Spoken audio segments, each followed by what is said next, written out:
Alright. Well, dinner took way longer than I expected. Now I'm trying to pull this thing up. Your channel, there we go. There we go.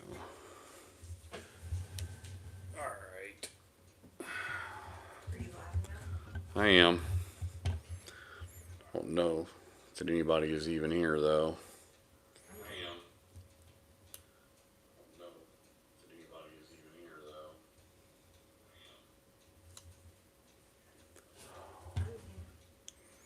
Could you turn that Bluetooth speaker off?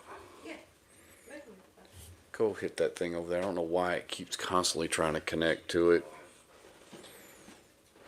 Just hit the function button on it, the F button. Huh? Just hit the F button on it until it goes to optical.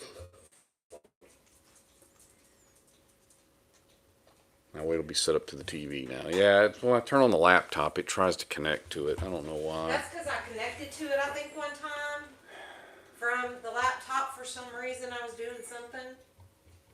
Yeah, I'm probably about to jump. Does it like every I think I'm probably about to jump out of this because there's nobody here.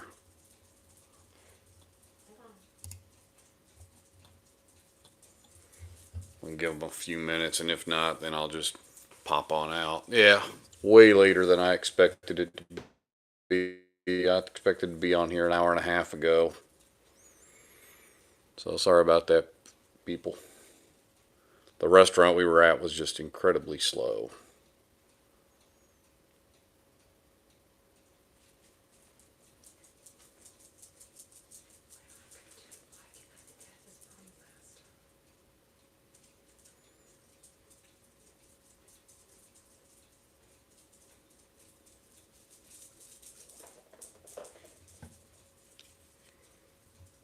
Yeah, I think this is a waste of time tonight. I don't think this was a good idea.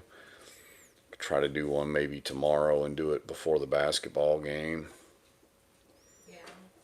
Do one at I'm like be gone at most the morning and part of the afternoon. So I'm taking the boys to the movies. Come on, bring it to me.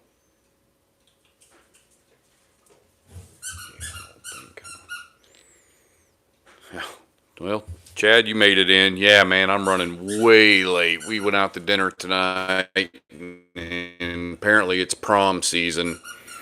And there were kids and big parties at the restaurant everywhere, and it just, service was so slow. We spent 2 hours just at the restaurant. So, yeah, I was hoping to be home an hour and a half ago, and here I am. So, we'll see if a few more people pop in, and we'll go from there.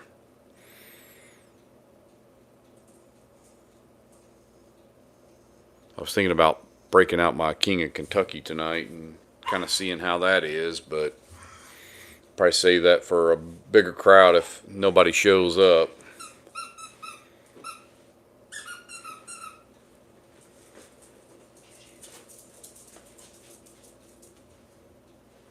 Of course, the dog wants to play now because we've been gone all evening, so.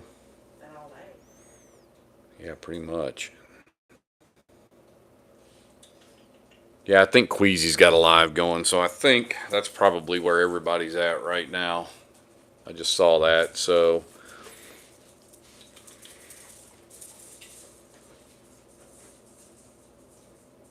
And I could pour something up besides the King of Kentucky for sure. How about some king cake? I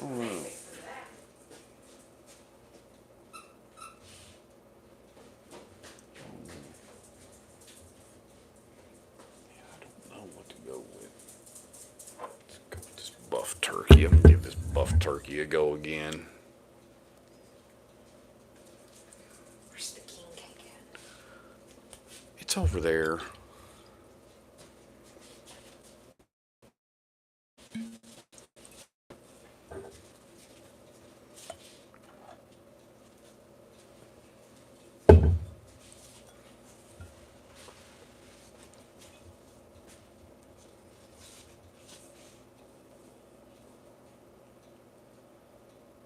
You do realize you're standing right in the camera, right? Everybody's seeing everything you're doing there. Well, at least I wasn't doing anything bad.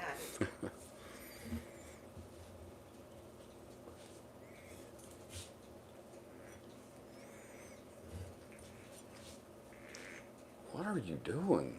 I can't get this off. Good Lord.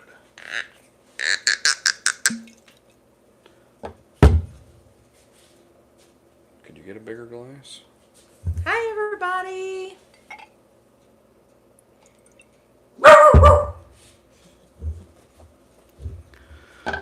All right.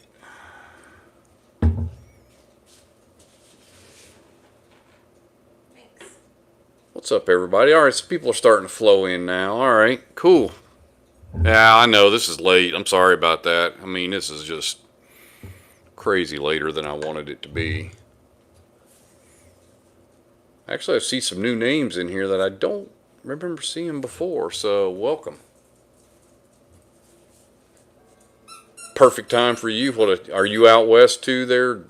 Dollar Bill Will? Is that one? Yeah. Yeah, I was a little concerned. I mean, now that Arizona doesn't change time, we're on the West Coast time, so, you know, if anybody out east, it's kind of late already. Yeah, Texas, okay, so it's 10:14 there. Yeah, it's 8:14 here, so yeah, it's still a decent hour, but yeah, it comes down to it. We'll just do this for a short while, and then we'll pop out. So yeah, Georgia. Whew, so it's 11 o'clock for you. Yeah, it's good to see some new names in here though. Right on.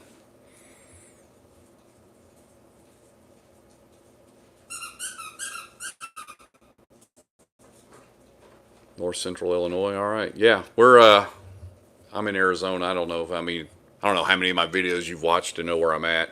I'm down in the Tucson, Arizona area. Right now, I'm drinking the K&L 16-year buff turkey here. The wife's drinking the whiskey or king cake from Barrel King.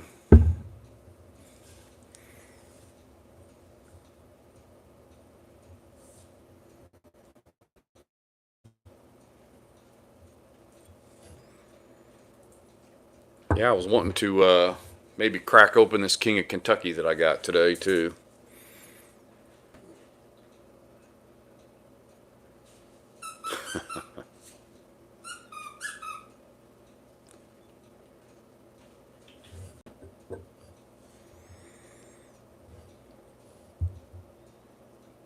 Yeah, I'm gonna tell you this buff turkey. It's decent, but I think this ampersand one I have is better, and it was way cheaper. No, I am not near Prescott.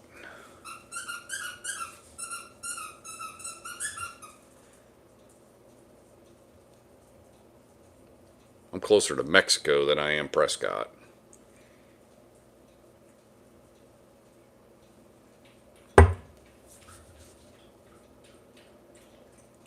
Or as they like to say around here, Prescott.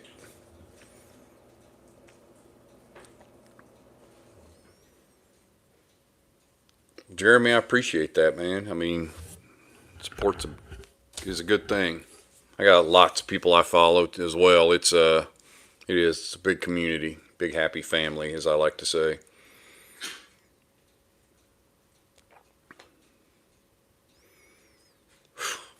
StreamYard link. Ooh, man, you're talking way over my head, man. I don't even know what that is.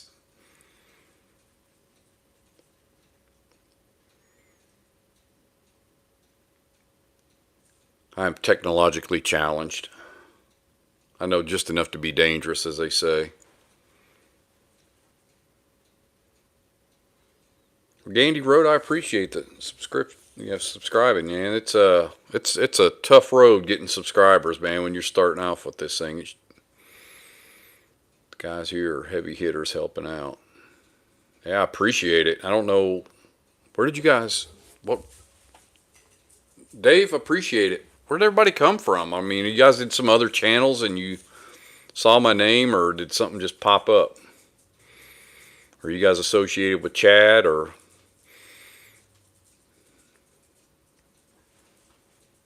Whiskey Wisdom. I appreciate it. Yeah, it's yeah. I got a newfound respect for content creators. This is way harder than I ever thought it would be. It just seems like, oh, you just get in front of a camera and just start saying some stuff and that'll be enough. Yeah, it's a little bit more to it than that for sure.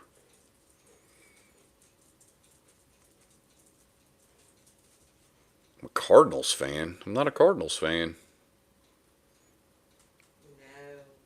I don't know where they get Cardinals. You talking about that red hat over there? U of A. That's U of A.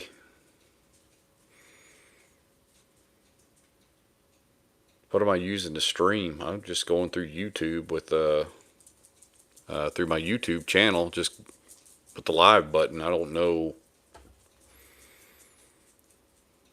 Like I said, technologically challenged. All I know is I go to my channel and I hit the live button and voila, here we go. We're on Google Meets and you were recommended. We're hanging out and Brian Callahan turned us on. Huh. We're on a backstage hanging out, came across your stream. You should hop on when you're done and we can introduce ourselves. Always love meeting new people in Whiskey Tube. Right on.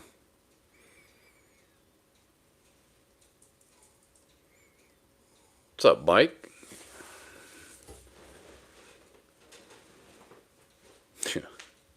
I'm trying to figure out. I was like, what is a Cardinals fan? It's like, oh, must be that red U of A hat throwing somebody off. Sorry. We're actually LSU people at our house, but we live here in Tucson, so we do pull for Arizona.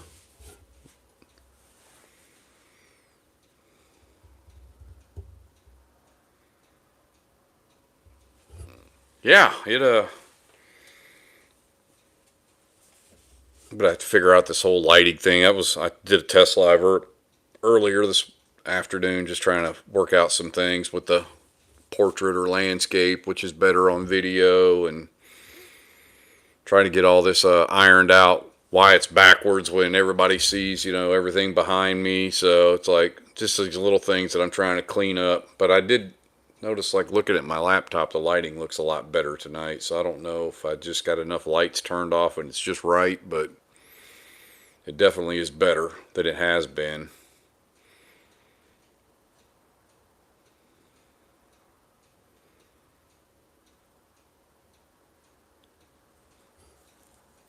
Be watching Bourbon Guy tomorrow night. Check it out.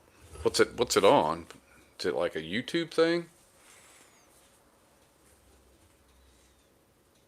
I'm assuming WV's a West Virginia Bourbon Guy. Is that what that is?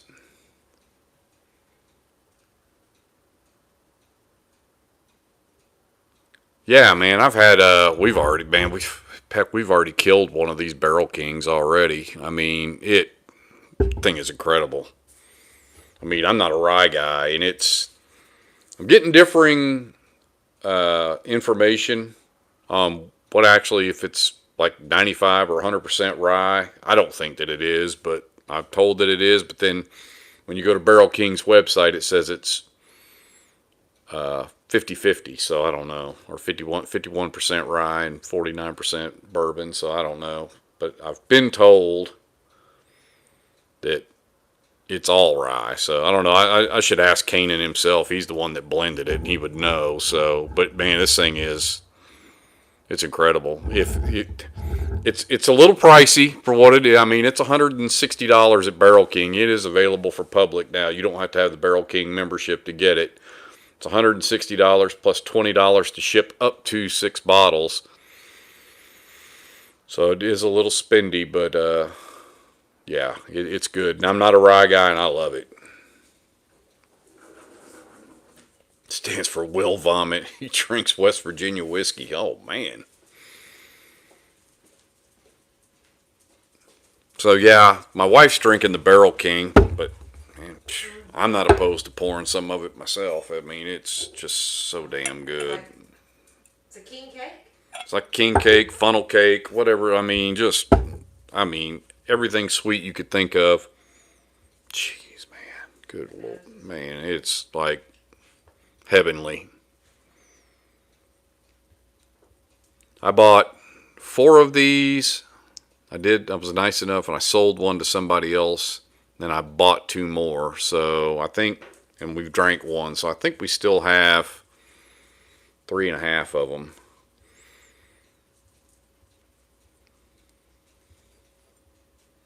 But I think when I initially bought my first 4, I got them through Barrel King. I think I paid 145. I think the first one for 125 and then the others for 145. But then once they went public, they went up to 160, 159.99. What's it take to get a sample of the King? Depends on what King you're talking about.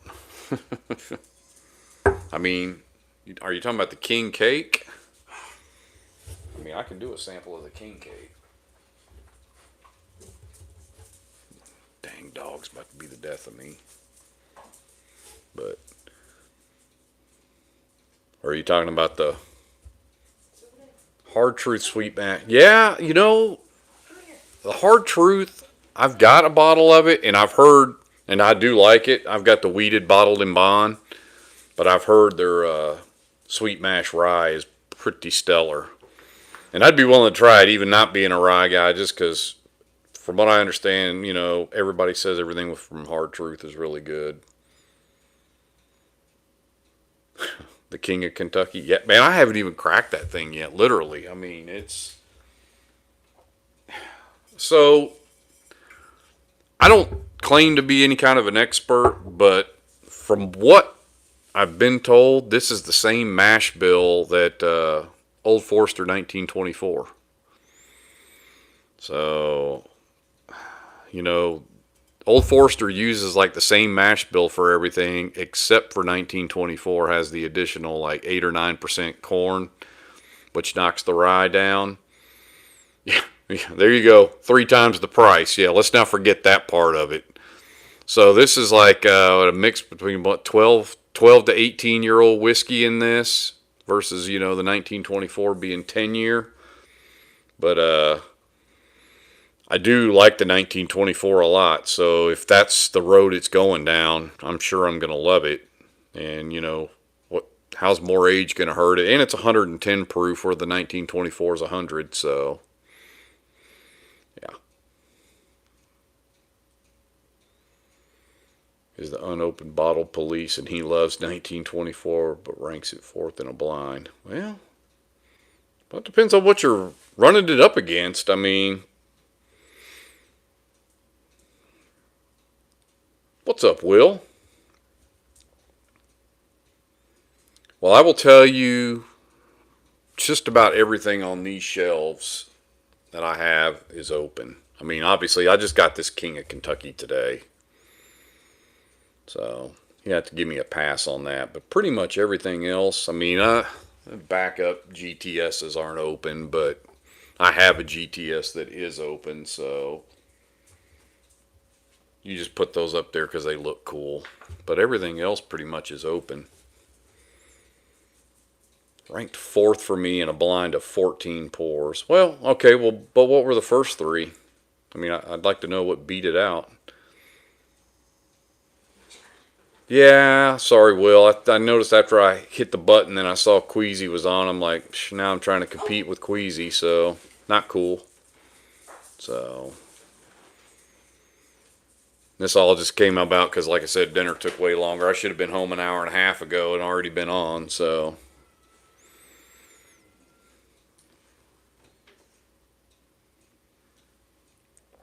It is our family, for sure. Yep. Yeah, I want to know what 1924 came in 4th. What were the first 3?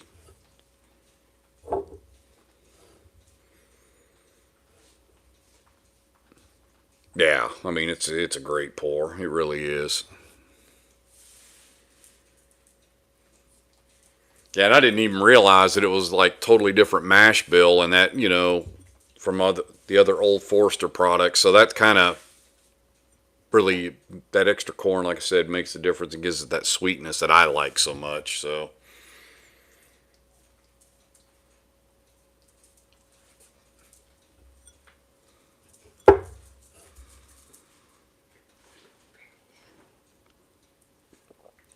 Oh, I agree, Silverback. I mean, I have met the best people in whiskey. I mean, people from all walks of life, and they're just like, when I met FOMO Bourbon 615 in Nashville, he said, whiskey family sometimes is easier to get along with than your real family. A lot of truth to that.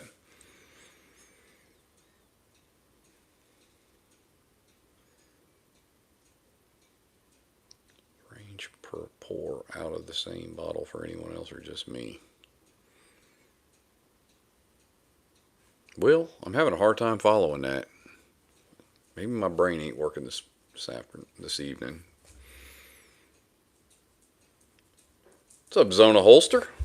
Good to see you in here, man. I agree. I come from the car community. The car community's got good people too.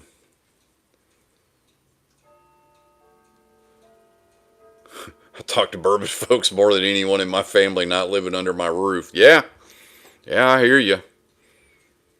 I mean, that's why this whole thing even started for me. I just got to where I was like missing hanging out with my guys, my buddies, my bourbon buddies, and I'm like, you know what? If I can just get my own channel, I can do lives whenever I want. Everybody just shows up.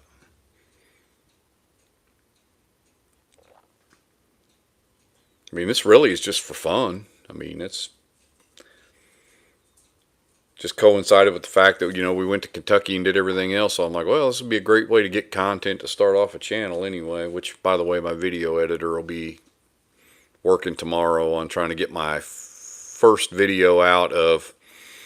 The last video we did was when we got to Kentucky, and then the next video is going to be getting into the distilleries when we started off going to Jim Beam and all them places right off the bat. So those videos, there should be at least one video come out at some point this weekend. This dog is like going to be the death of me, I swear. Have I said it more than once? I need a studio. You're over there, and he's over here bugging me to throw his toy around with him. I don't know why. I know, don't trip on my wiener. Not something that can be said very often, that's for sure. But man, he is driving me insane. But we came home from work, we weren't home for long, and then we went out to dinner. So he's been at home all day, and now he's like, hey, it's playtime. All right. Yeah, you guys, like I said, these videos are definitely raw. You're getting the whole deal about what goes on in my house because it's happening right here. Okay, now that Saz Rye, I'm going to give you the deal on that one. The 90 and the 100 I don't like. Friends of ours, when we stopped at the first place we did a bourbon hunt in Kentucky, they bought a Saz 125. And we tried it at the hotel, and that thing is legit.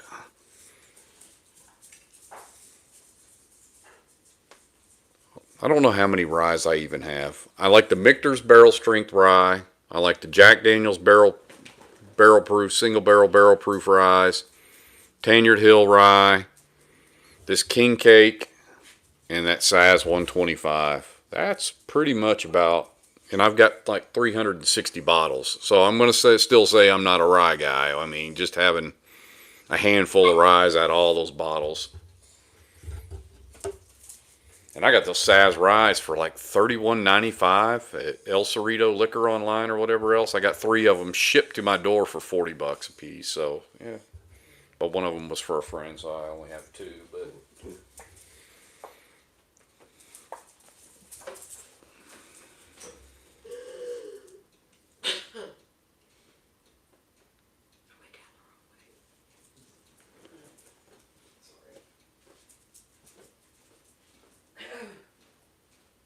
yeah, I would.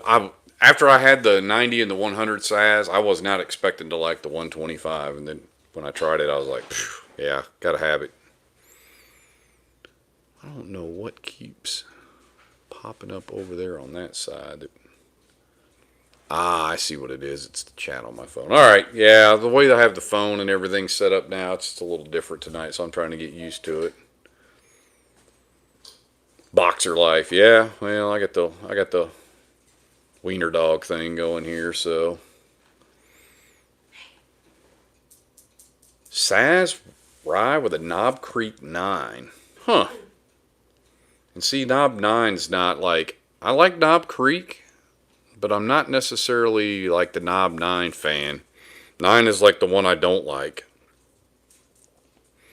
Of course, it's always the one that you recommend to people starting off in bourbon because it's like $30. I mean, the value of it as for a 9 year is incredible. And you know, somebody starting off, yeah, it's a good thing to get them started with. But you know, for daily Knob Creek, I'm 12, but I mean, 15 rules the roost for me anyway. Yeah, see, I don't like. I'm not the only one that dislikes the Knob 9. Yeah, I mean, you can't beat Knob Creek 12 for everyday availability and just being able to go in and get it whenever you want. Now, that Knob Creek 12 cast strength, that's what I'm looking forward to. I can't wait to try that. Has anybody even seen that anywhere yet, or is that not even released yet? Because I'm looking for the new Star Hill Farms for this year too for Maker's Mark. And when we were at the distillery, they told us that they don't even have a release date on that yet. So if you're looking for that one as well, you probably wait a little bit longer. Because I don't think it's coming out anytime, like in the next week or two for sure. Because they said that even the people at the distillery is like, we don't know when it's coming out.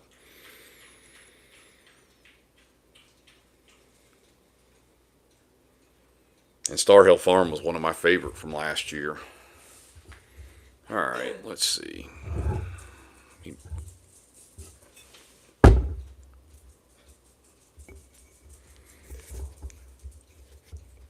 Yeah, Knob Creek 12's cast strength is going to be amazing. I don't even know how that could even possibly not go well. Taking something that good and just adding some more proof to it, I mean, it's just going to be amazing. All right, let's see.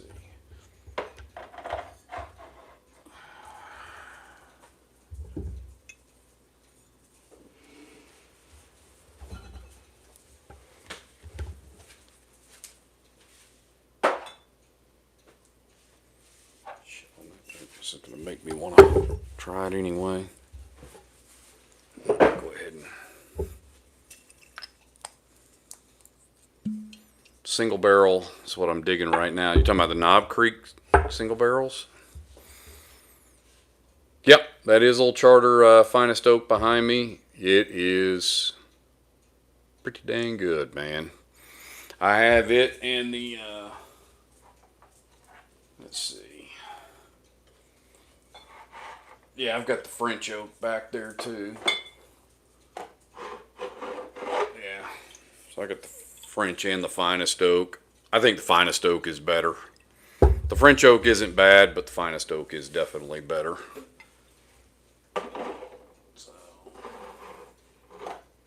Matter of fact, I'd like to get another Finest Oak. I think I paid $86 for that one, and they had it in the store for a while, and I just kept meaning to get a backup, and I just never did. Yep, it's gone now.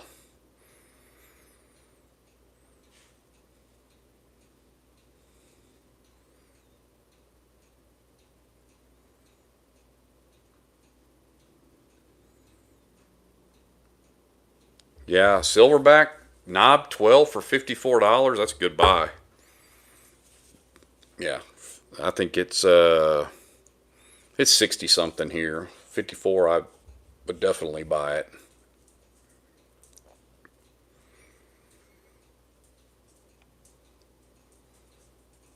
Yeah, Mike, I think you'll definitely like that old Charter Oak Finest Oak. I think it's good. It's a little sweet, but it's good. It's a good sipper.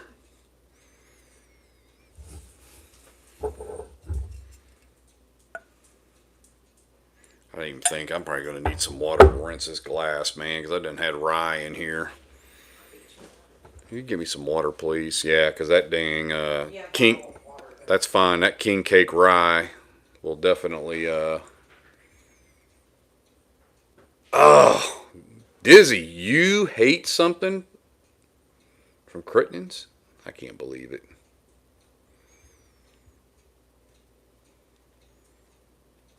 Yeah, 6 cases of Old Charter Oak. Oh yeah, dude. Yeah, you should have went back. Yeah, dude. Don't Silverback. Don't. Thank you. Don't group in all the Knob Creek with Knob 9 because I don't like Knob 9.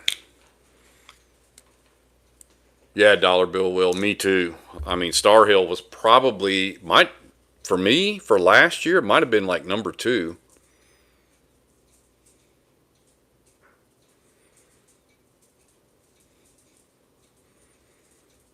All right, Johnny. Now I know that doesn't affect the chat. Oh well. I mean, we're learning as we go here. Yeah, Star Hill was probably number 2 for me last year, believe it or not, and Tanyard Hill was my number 1 last year. Now, granted, I got some really good bottles in January, so I can't really technically classify them as my best of 2025 because I didn't have them in 2025.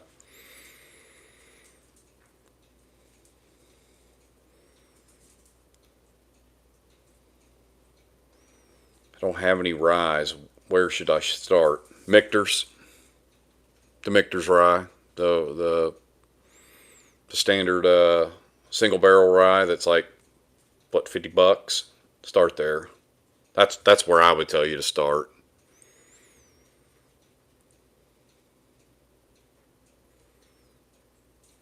Oh yeah, the Star Hill was hard to find. I got one. A buddy of mine was there the day they hit Total Wine, and he sold me one. And then I paid up a little bit for one through someplace in California. I think I paid 140 something for it or something like that. No, I think I got it for 130, 129.99. It was 140 something. They had a sale or something. I got it for like 130, so I paid up a little. It was worth it. What's going on there, Card? Yeah, Green River. Yeah, I mean Green River Rye is a good place to start too. And I don't know, Mike. We were talking about the Knob 12 cast strength. I don't know. That's what I was asking if anybody's seen it. I'm in Arizona, Silverback.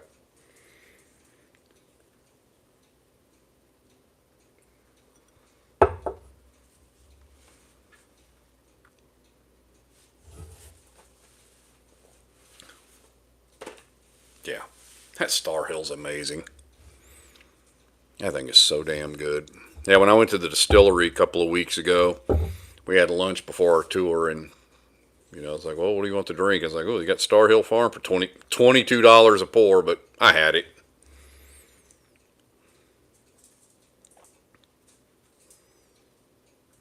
You're not talking about unicorn auctions, are you? Oh man, that stuff's evil. But I have found some deals on unicorn. There are some if you can. I got 3 bottles of Michter's barrel strength rye for $450. That was with fees and shipping and everything. It's $150 a bottle. I think the last one I bought here was 130 something plus tax. It was 140 something. I just got lucky that they had it. It's like $150, and I sat in my living room in my pajamas and ordered them. So yeah, Washington State, so everything's expensive. Yeah, they like some liquor tax up there for sure.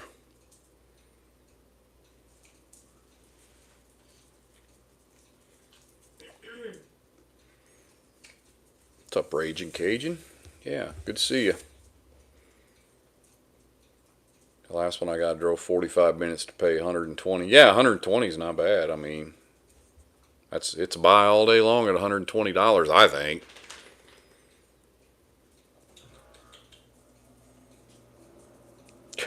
Just buy on there for limited stuff I'm going to tuck away for my daughter's college fund. Yeah. Got news for you. I think the bourbon market's going the other way.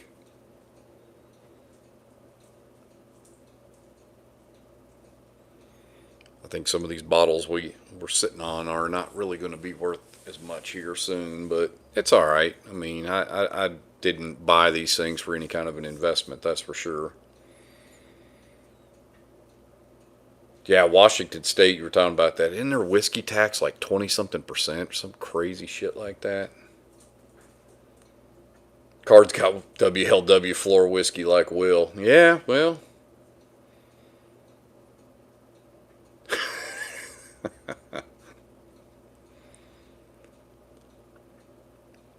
yeah, we don't buy whiskey for investment though, right?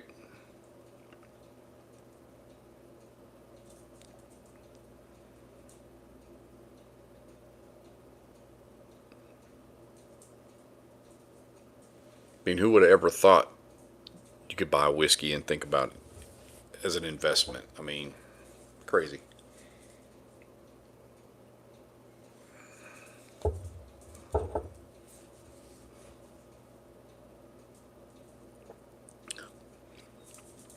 Man, that Star Hill's amazing. That thing is so damn good.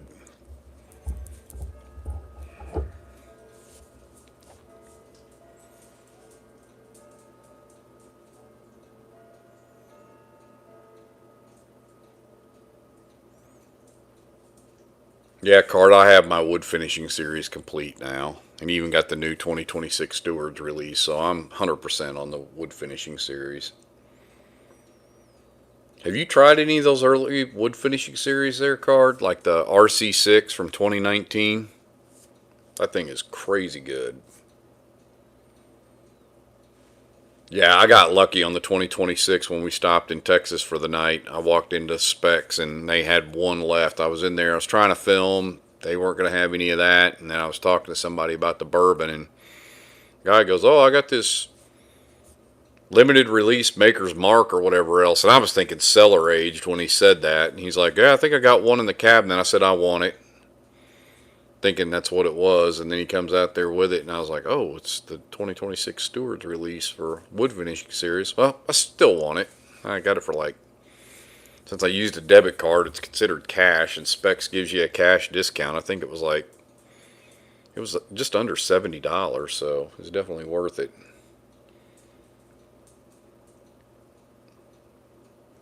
Yeah, I think that 2019 is, I think the early ones are really, really good.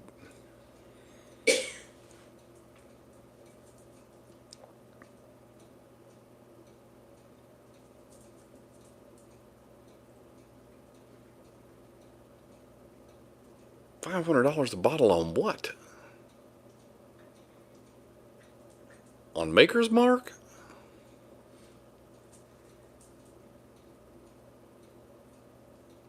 God dang, man.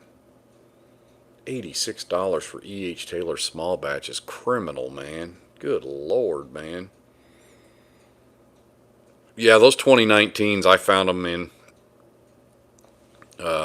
Tops Liquor in Phoenix, and they were 149.99. And I think I bought two or three. I think I bought three. Yeah, I bought two or three. So I definitely cracked one of them. Yeah, E.H. Taylor small batch is a shelfer here, and it's grocery store 3 miles from my house here. It's $49.99 all day long. Speaking of which, I went to Total Wine today, which is where I got this King of Kentucky at, and they're telling us that they are no longer putting any allocated bottles on the shelf anymore, including E.H. Taylor small batch and Eagle Rare, because the lady, when she brought these out this morning, brought out like 2 cases of Eagle Rare, and she started passing out these King of Kentuckys to all us bourbon guys that were standing in line when the store opened. And some dude come out, "Oh, you aren't supposed to be giving those out. All the allocated stuff's going to the back." So apparently they're putting all the allocated bottles in the back for Grand Reserve. I don't know how the hell you're going to make Grand Reserve buying Chestnut Farms and Bondstone, but I don't know. I don't know how you could spend $2,500 on that. So unless they break out some decent bottles during the year, I don't know how you're going to get there.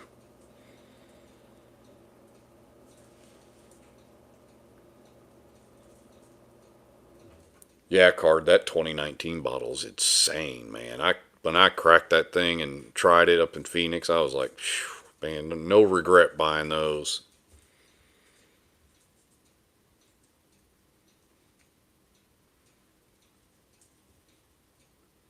There you go. Weller for the Wildcats. Bear down. Yeah, Total Wine is going to learn the hard way because, I mean, all us bourbon guys are pretty much out at this point. I'm not saying I won't ever buy anything from them, but I just don't know. I don't know. Just what am I going to go in there and buy that I can't get somewhere else? I mean, like they're putting E.H. Taylor Small Batch and Eagle Rare in there, but my grocery store right up the street here has it. So okay, so you're not going to sell the stuff. I'm just going to go buy it somewhere else. So instead of you getting some of my business, you're getting none of my business. And then at the end of the year, you're going to offer these things up to Grand Reserve. Well, let me tell you what, if I spent $2,500 and got my 25,000 points, and you end up giving me an Eagle Rare or an E.H. Taylor Small Batch at the end of the year, that's like a damn kick right in the, if you know what I mean. I mean, who wants that?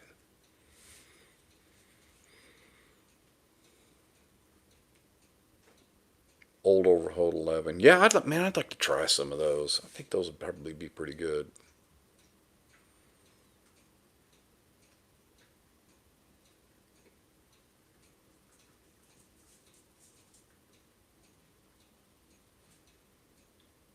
Yeah, man. I pretty much go to Total Wine every Friday because that's when they get the drops here. Paid off last Friday because I got Jack 10, 12, and 14, so they're usually good for something about every 4 weeks. So then I got 10, 12, and 14 last Friday, and then I got this King of Kentucky today. So back-to-back Fridays, I did hit pretty good there.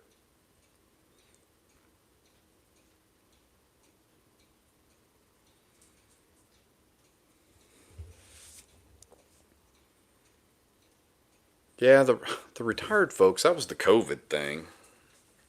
Yeah, because they were getting in at 8 when everybody else was getting in at 9, and they were getting all the damn bottles during COVID, man. Man, it sucked. I'm close enough now where I probably could pass off as a senior citizen at this point. Well, I don't know if it was like 60 or something like that. Fuck, I'm 57. I'm close enough.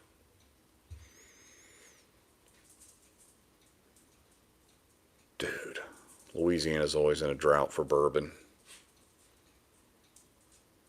It's making me consider retiring somewhere else, man. Bourbon is like tough there. No. The wife says, no, we're still going there. We'll just travel and go get bourbon. We'll just go to Texas and Georgia and all that and go get Eagle Rare and Weller Special Reserve. Dude, I would be broke living on the Kentucky Bourbon Trail, dude. Oh my God. It was like $500 a day when you're there, man. That probably ain't even counting your damn hotel and eating. That's what it seemed like.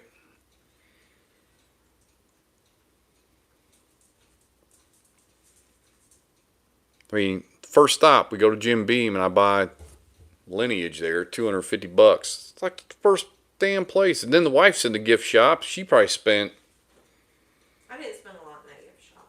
I don't I know. spent a lot in Heaven Hill and Yeah, I mean, still. Buffalo Trace. Yeah, we spent some crazy money. I did like it up there, though. I mean, it's beautiful up there. It was cold as shit while we were there, though.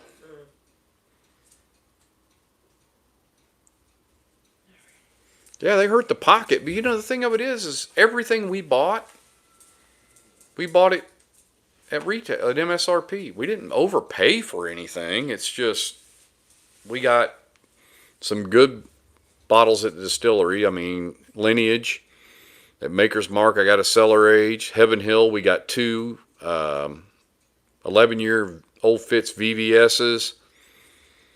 You know, Buffalo Trace, we got two antique 107s. I mean, we got good bottles, and we paid the right price for them. It just adds up.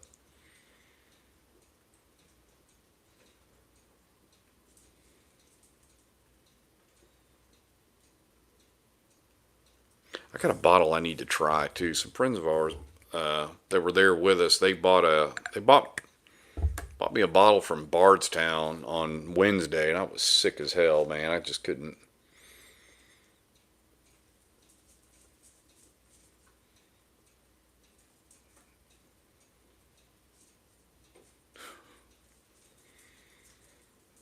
the story about us, our wives standing out there freezing our asses off for them VBSs?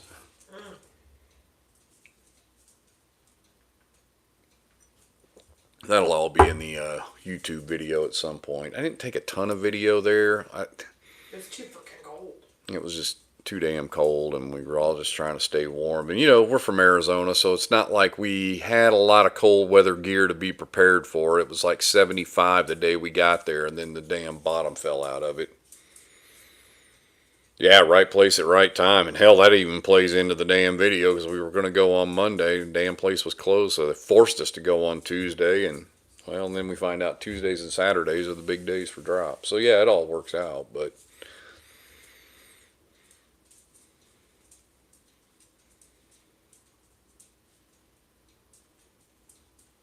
all right, let's see. Yeah, I'm going to pour up that Bardstown. I'm going to try it. They said it was really good, so. Well, since you're moving, I'm gonna go buy you something. All right, everybody. Wife's going to bed. Where's that Bardstown at? All right. Give this Bardstown a rip here.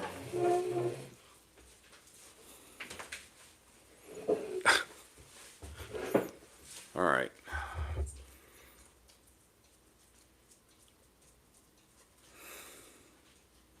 Thanks. So, yeah, this is the Bardstown Small Batch Stave Finish. Blend of straight bourbon whiskeys finished with oak staves. It says 48%, which is weird. 8-year Georgia. 26% Bardstown, 5-year. 20% Kentucky 4-year. And 6% Kentucky 12-year. So, I don't know. They said it was really good. So, it is a distillery only, so we'll give it a rip here. Pull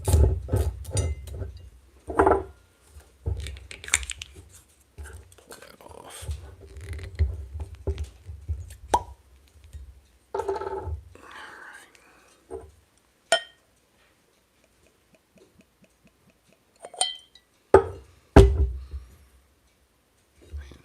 Looks kind of light, but we'll see. All right. Let's give this thing a nose. Ooh, wait. Reminds me a lot of Knob Creek 15 on the nose. That's crazy. It's like real, like butterscotch.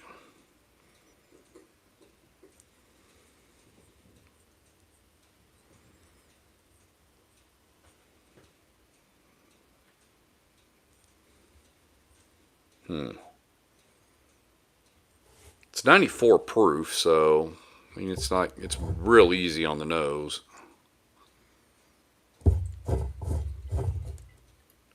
Huh. Well,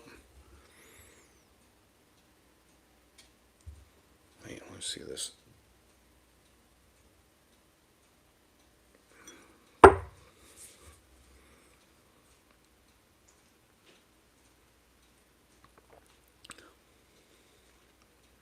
Phew, that is pretty dang good, man. Holy shit.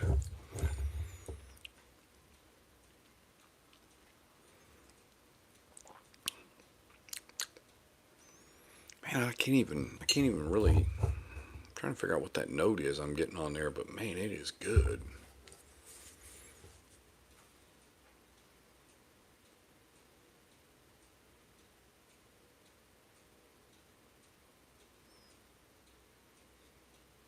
I'll say, what is everybody like running out of queasies and running into here now? Yeah, RJ, I did definitely verified that our Total Wine is doing the same as yours. It's everything's going into the back for Grand Reserve now, so hence my comment earlier today when I said it's probably the last bottle I'm going to get out of Total Wine.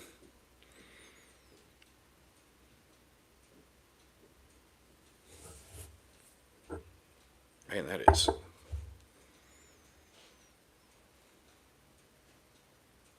getting crazier as it sits open, man. I'm gonna leave the cork off of that for a little bit and let that open up some more.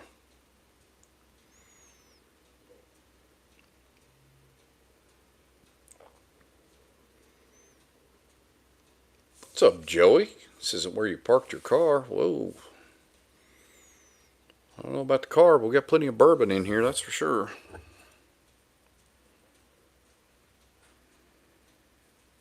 Yeah, man, that nose is like.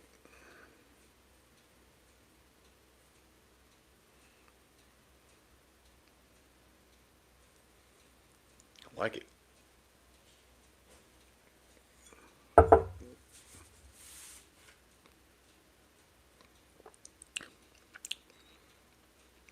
Oh, that's going to get better as that opens up for sure. Well, RJ, you're doing better than some people are. That's for sure. I mean, most people are getting skunked, man. I mean, they're not getting anything.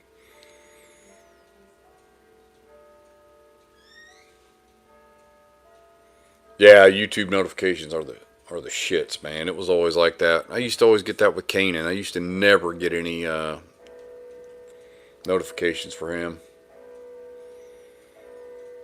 Oh, Bardstown. First thing I'd start off with is the weeded. Hands down, dude. That weeded for $50. Do it. The Origin Series weeded.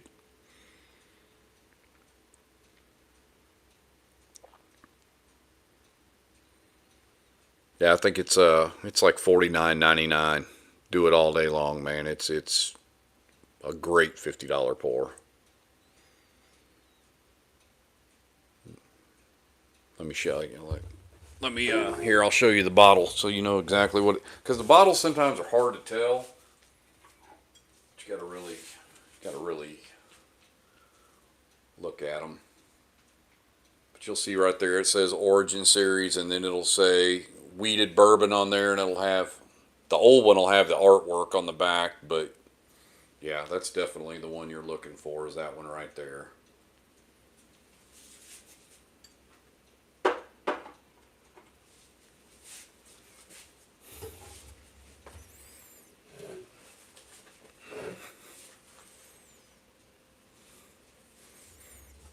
Yeah, Bardstown's got some good stuff. I mean, some of it can get a little pricey.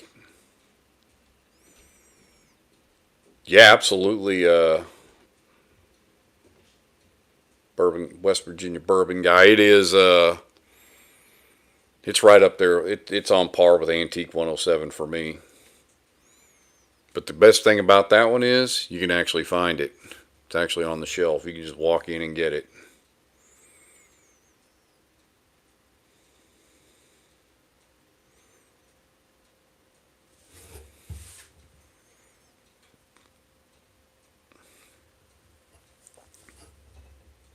What's up, Queasy?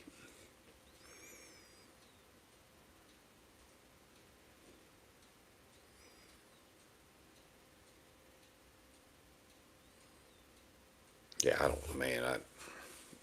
Total Wine is just a shit show at this point. No offense, RJ. I mean, I know they're your employer and all, but I just don't get the mindset sometimes.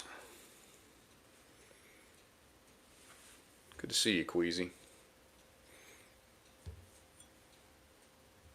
Queasy in there drinking some Trace. Hell yeah. Okay. I got the tatered shirt here. I'm wearing my Buffalo Trace shirt. I'm with you. Yeah, Joey, that scoring that king was alright today. I guess there's enough people in here now. I think I can crack it. I'm curious if it's just a 1924 on steroids, as they say, because some people call the 1924 the baby king, because it's the same mash bill.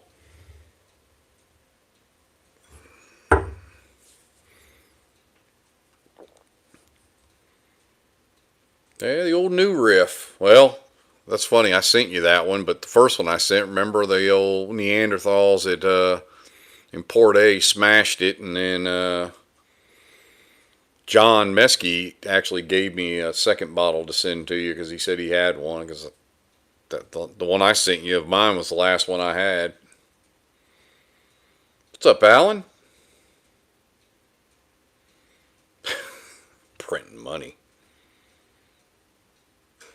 All right. Let's see how this I bet this damn thing, when I tear this thing open, it's going to tear it all crooked. It's going to fuck with my OCD for forever now. I almost thought about cheating and kind of cutting it, but here fucking goes. God damn, that thing is for real, man. Look like unfiltered here trying to get this thing. Holy shit, man. I'd have to go get some fucking pliers to grab this damn thing. God damn it. Ah, there it goes. I finally cracked through it. I was like, damn.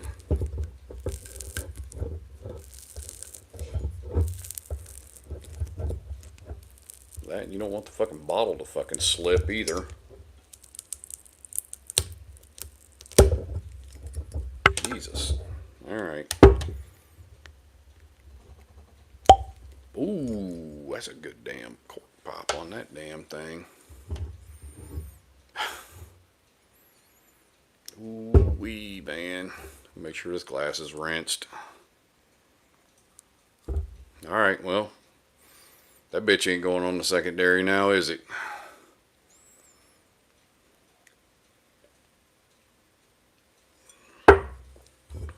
Alright, here goes.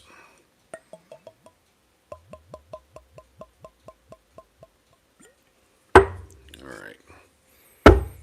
Give this thing a whirl here.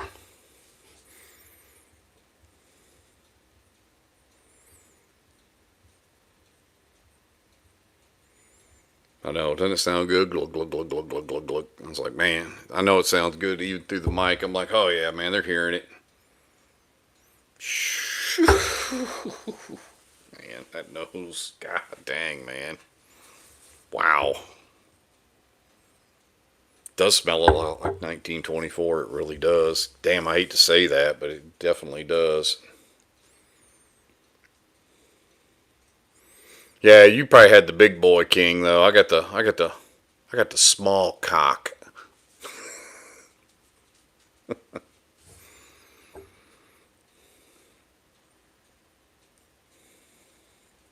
God dang, man. That's, that nose just gets better, man, the more it sits there. Jesus Christ, man, that is so good, man. I'm just trying to. Man, that is.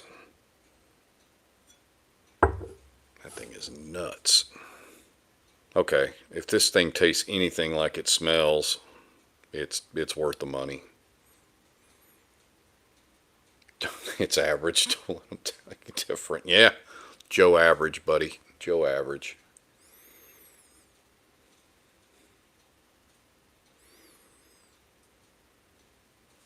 That's just my new name for it. I was like, oh look, it's small cock.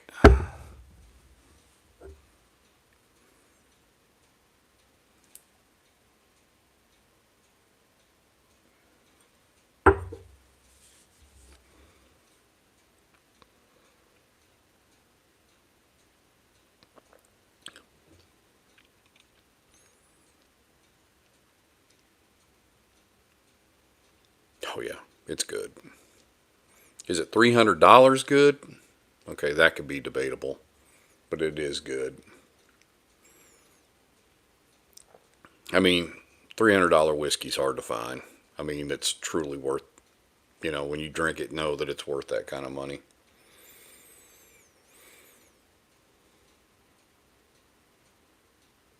George T. Stagg, it's $300 quality.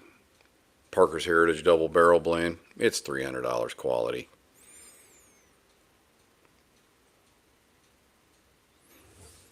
God, that nose is insane.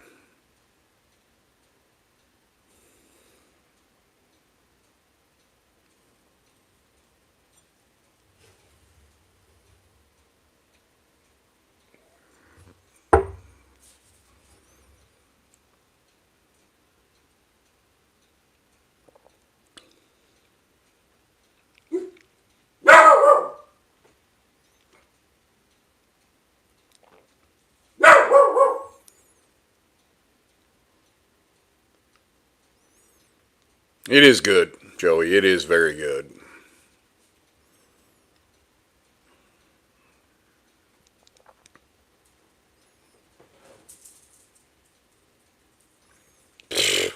Yeah, Joey. Yeah. Okay. I've seen your selection as well, but brother, and you got some good bottles too. Well, yeah, $100 on Stag is. I won't tell you, I'm not the biggest Stag Junior guy. I mean, most of these guys know when I get them, I pass them on to other people. I don't keep them. For some reason, they just drink hot to me. That's all I get. I don't know if it's. I got one in particular that just burns me up. Dude, I'm on a hot streak right now, Queasy. That's for sure. I mean, I have never scored bottles like this. I mean, in a short period of time that I've been scoring here lately, I am on a serious hot streak. That I'm okay if it cools off though, because I need to cool my wallet a little bit. Spending my retirement money on whiskey. I got to quit working eventually here. I keep telling myself this will just all be the stuff that I enjoy when I retire. Yeah, dude, scoring like a virgin's first year at college. Yeah, if I'm the chicken, I got my fucking legs pinned behind my ears and I'm just getting it poured to me. Yeah, I guess probably be about right.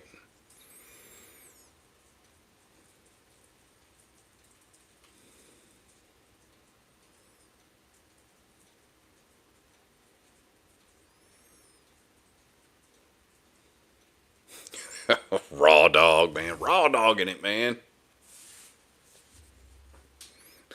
Well, I didn't go to college, man. I went to the School of Hard Knocks, buddy. I was talking about if I was a female, I said it'd be like getting it laid to you all the time. I have not had the regular King of Kentucky. So, Joey, my plan was on Wednesday when we were on the Bourbon Trail was to go to Evergreen and get half price pours. So I think it's like $90 for King of Kentucky. So you get it for 45 on Wednesday. And I was sick as a dog on Wednesday, man. I just couldn't. I couldn't do anything, man. I walked up and down Whiskey Row in Louisville and went to some distilleries and I did some filming and all that and went to dinner. And when we got done with dinner, I was like 100% done. Man, I couldn't do it. I had walked I don't know how many damn miles up and down that damn main street. I just could not make it. I went back to the hotel room like 5:30, 6 o'clock. I was so pissed. I mean, that was one of the things I was looking forward to. And didn't get to do it.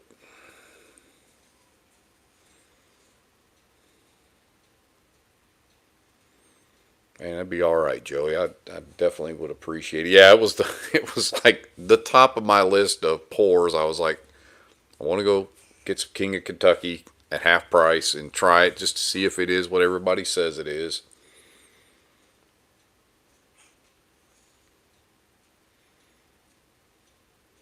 Stag pick dropping tomorrow morning. Only 130 bottles. There's camping out for it. Yeah, just for Stag Junior, they're camping out. I mean, all right. I mean, I'm not going to say I haven't camped for bourbon. I will tell you this: I have never spent overnight. Like, I'll sleep and I'll get up early and go hang out in my chair or whatever else, but I am not actually physically going to go take a bed and camp out overnight. Hell no.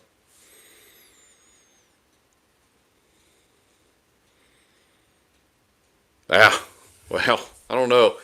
Man, I have been burnt out since I got back. Well, I don't say burnt out. I've been just tired from the trip. I mean, it took a lot out of me. And I just haven't done any shorts. I've posted a video last weekend. I did the one short over the shelf to get rid of the floor whiskey and stuff like that. But yeah, I haven't done anywhere near enough the last couple of weeks, and my subscriber count just kind of stagnated or whatever else. I mean, the goal was to be over 100 when I came back from the Bourbon Trail, and I was probably like 120. And I think well, I was 139 before this live started. So, yeah, it's kind of You can tell, like, if you don't put content out, you definitely will stagnate. Yeah, man, the camping out. The funny thing is, these guys, the one that we had in January, the same store I just went to last Friday, the one in January was announced ahead of time, so it was on a Sunday morning, so people were getting down there Saturday afternoon or whatever, Saturday evening, 5 o'clock. You could start camping out at 5 the night before. Well, it was at a grocery store. So they all get out there, they start camping out, and they start breaking out bottles and pours before the grocery store closed. Excuse me. And the manager came out, saw them all out there pouring out samples and doing all this, that, and the other. And of course, they called the cops. So then the cops are coming around like every damn hour harassing them, basically. So they pretty much had to put the booze away.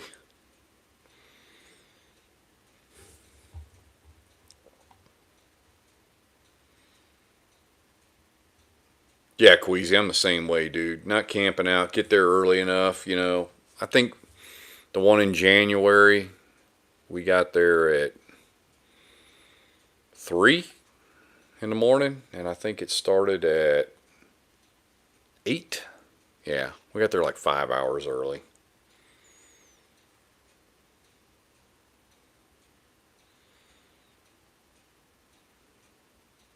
Whew, 1792. Whew, man, good luck on that one, brother. Whew.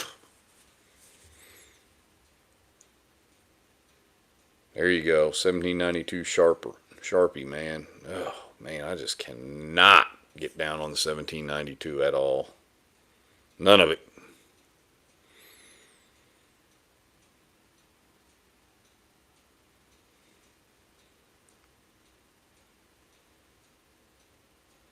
Man, I thought the same thing, Joey, and I went and had some 12-year at a bar, and I was just like, no, that ain't it either. Signed by the Buffalo himself. Yeah.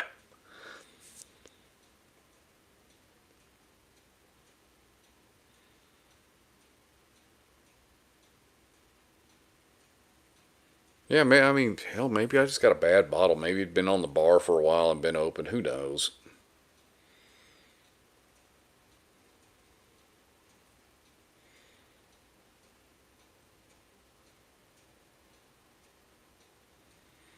Hey, man, everybody's palate's different, man. Just because I don't like it doesn't mean you can't like it. I mean,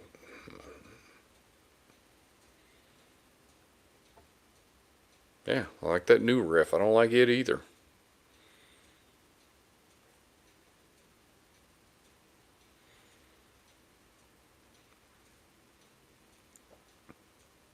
See, I'm to the point now where most of the stuff that's on my shelf now is stuff I like. I mean, I've pretty much weeded out all the other stuff. So it's just like, all right, well, now I just don't buy that anymore. I mean, I've got some stuff still on the shelf that I'm not wild about that I won't buy again, but I don't hate it enough to drain pour it or anything like that. And I thought I'd share it with people because when some people first get started into bourbon, they're wanting to try all this stuff. It's like, man, I got some of that here. You can try it. I always, recommend try before you buy if you can. So, send you to Jack 12 next, huh? Oof. Yeah, the old Charter Finest Oak. I got asked about that earlier. I love it, man. I mean, that thing's a buy all day long.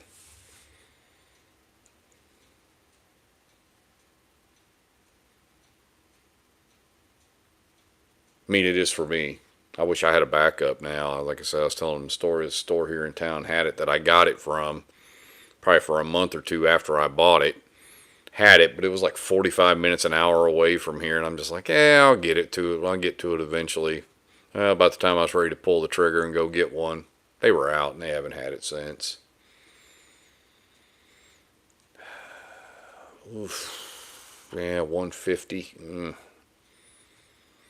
I think the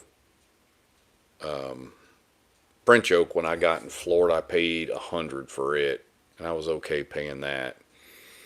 And then the finest oak when I paid like 86, I think, for it. It's like,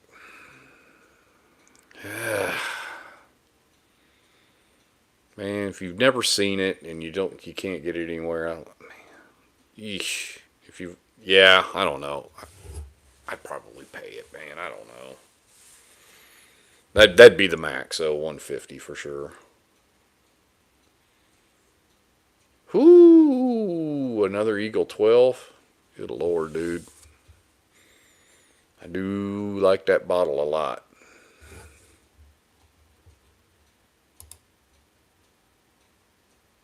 Yeah, Mike, 85 bucks. That's a no-brainer.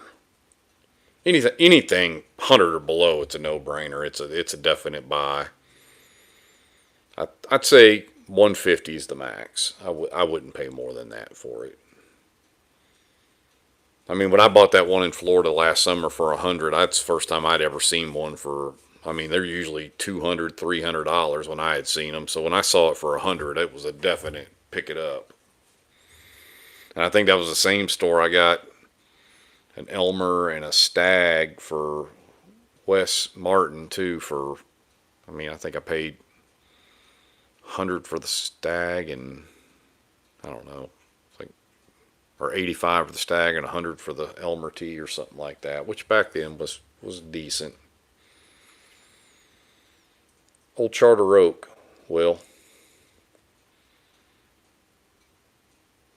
Oh, absolutely, Joey. It definitely plays a factor when it's a bottle that it's the only time you've ever seen it. And honestly, like I said, most of the time you see them, they're $200, $300. So,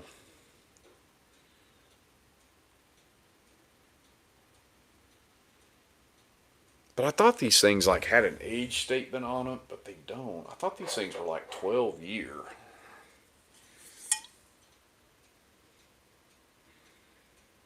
But I'm like looking at it, and it's not.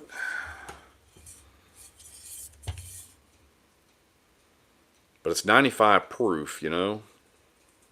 So, yeah, I don't know. I thought somebody had said these things were 12 years old, but it definitely does not have an age statement on it. Let me look at the, I don't know if the French Oak has got an age statement on it. It's 92 proof, so it's a little less. Yeah, no, it doesn't have an age statement on it either. I don't know where the hell I was getting that 12 years from. I don't know if it was like an article I'd read or something, but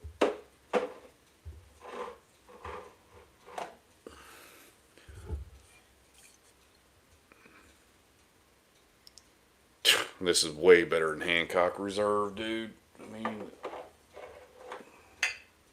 I know it's low proof, but it's good, man. It's got way better flavor to me.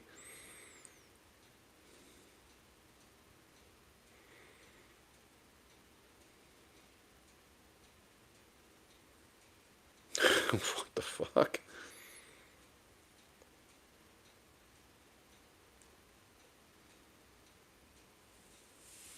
It's right next to the Eagle Rare 12, man. Don't be fucking with Will and the damn Eagle Rare 12.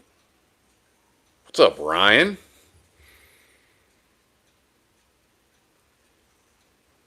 Yeah, the Hancock's just not terrible. It's just 88 proof, man. It just doesn't have a whole lot going for it. So, tell you what, man, I'm gonna choke my dog out. I don't know what he's doing over there now. If he wants outside or what. Let me go check. You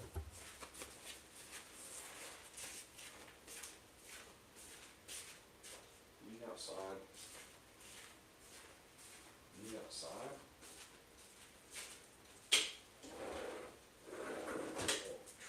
No.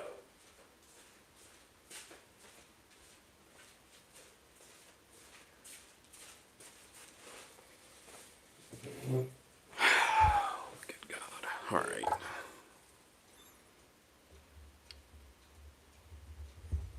Joe Unfiltered. Yeah. Oh, yeah. He loves Hancock, all right.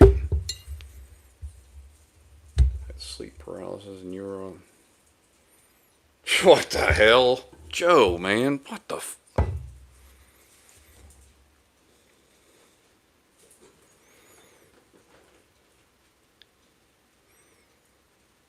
Ryan, I hadn't been on that long, dude. I mean, we got a late start.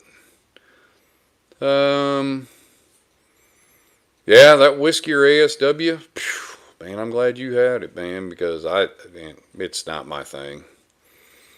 I'm pretty much to the point where maple just doesn't work for me anymore. So the only maple I really even still have, I think is shit. I don't even know. This one right here, the damn 113 proof 13 colony. That one's decent, and I mean that one's getting pretty low, but I do have a backup, and I don't know if I'd buy another one or not. I think that's about the only maple one I've got left. The rest of them I'm just like no on maple. I'm a honey whore, so that's where I'm going with it.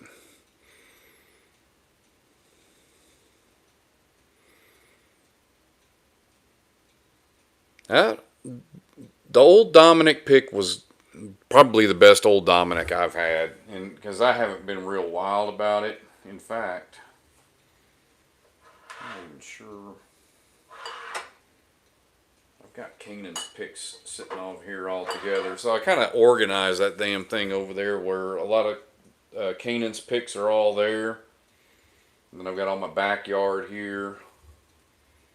So I don't know what I did. Oh, there it is. I knew I'd have it in there somewhere. Let's go back to that and try it again. Yeah, it's pretty dang good.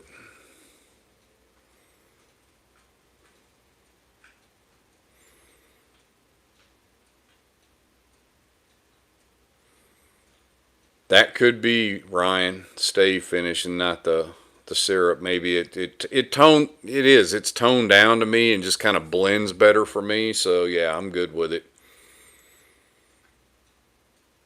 Man, Joe been hitting the fucking bottle hard tonight, man. He's fucking in full blown fucking unfiltered here, man. Damn.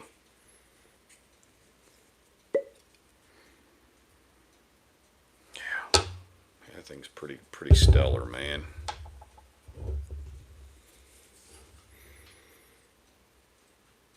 Oh, dude, that whiskey or Nashville barrel pick. Yeah, man, that thing is. I think I've got one more behind this one, and this one's still pretty full. But I've had like 5 or 6 of them. I think it's good. It's still the best pick he's ever done. It, that king cake one though is running close second for me.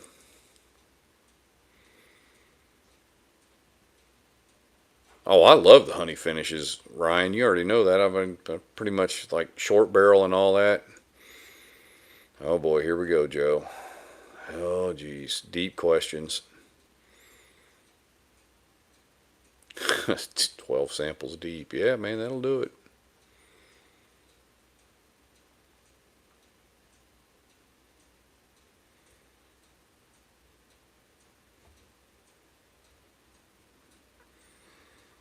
One ball or 3 balls. Fucking balls ain't got fucking. Oh man. Yeah, I ain't answering it. I mean.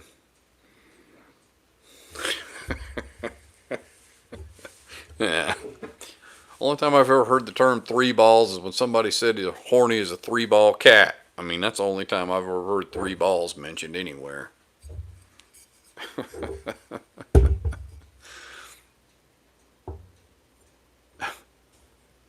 Whatever, Dizzy. You twist it however you want to twist it, man. Said I felt like my wallet got taken like a college freshman with her legs pinned behind her ears, man. I thinking I've been getting hurt on the damn wallet with these damn bottles. Oh, and I did do my final tally. 61 bottles I bought in March. I missed one. I forgot the Knob Creek 15 that Nick got for me. Yep, got folded up into a pretzel every time I went to the store and bought whiskey. That's what I felt like was happening to me.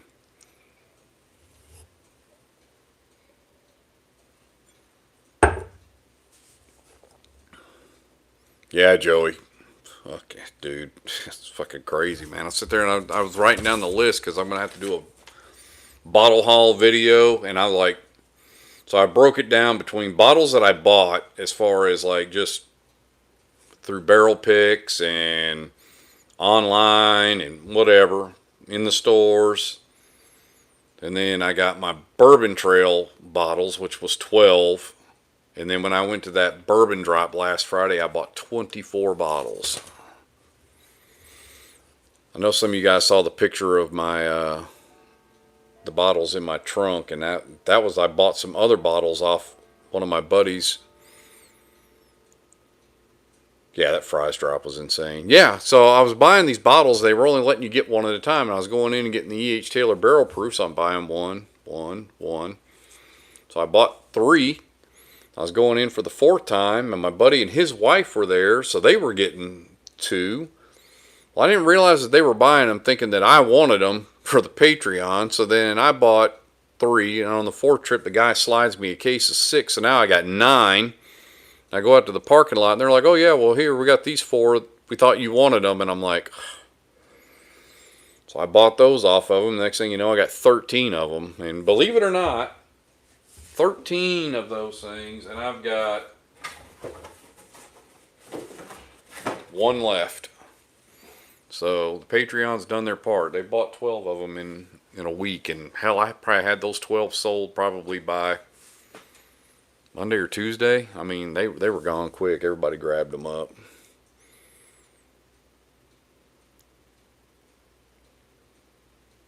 Yeah, man, I could snap some pictures and put them up in there. I mean, it's Joe. You got me on only drams anyway. You're gonna see it, but it's always different. You know, it's one thing looking at a list. It's another thing when you like look at a picture and you see them all there.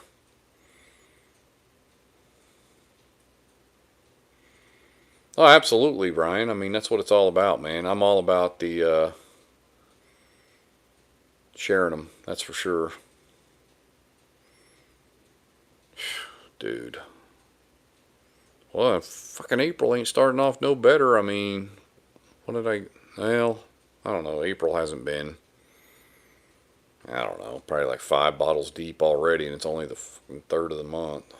Yeah, I gotta stop. Yeah, Joe, it's cracked, buddy. It's already been done. Yep, right there. How much is my subscription? Legitimately, what do I do with this? Oh, yeah, the old Fit 17. God dang it, man. I don't know. I've had it before, and it's pretty damn good, but yeah. Yeah, I would trade it. But shit, man, I don't know what the trade value is on a 17. It's going to be up there. I mean, if you're looking for something like George T. Stagg or something like that, you know, you might be able to find somebody that'll do a trade with you or something, and makes you feel a little bit better that you're not actually a flipper.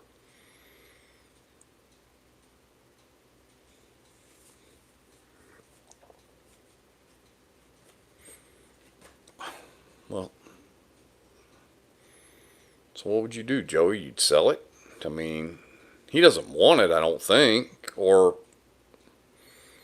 he won 2, so I won 2 old Fitzes, so he could still sell one and still have one. I mean, would you get 11 and a 17? I think it was.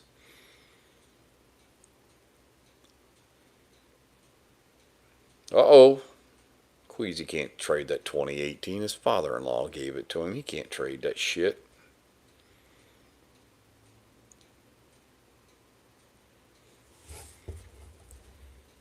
Yeah. I mean, I've got a backup 11 VVS I'm thinking about getting rid of, honestly. I mean, I want another Parker's Heritage double barrel blend, so.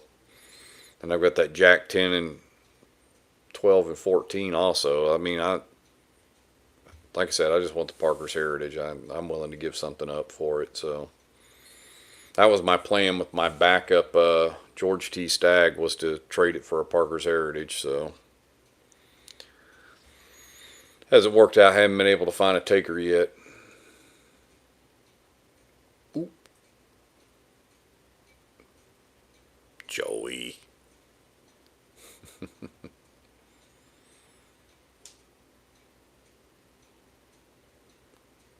Yeah, okay. Yeah, I have a standard 11. Yeah, I'm not going to trade my VVS. That's good, though. Red box Crown X. Oh, yeah, the Crown XR Red. Man, I've heard those are pretty damn nice.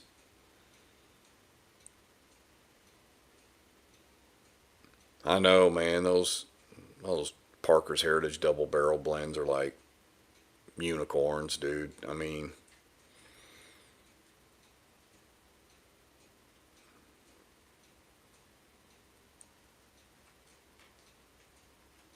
and it.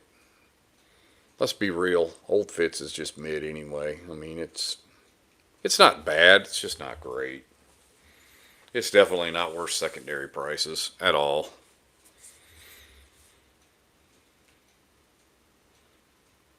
And see, this one I think this year was the youngest VVS they've had at 11 years, because usually weren't they like the 13s?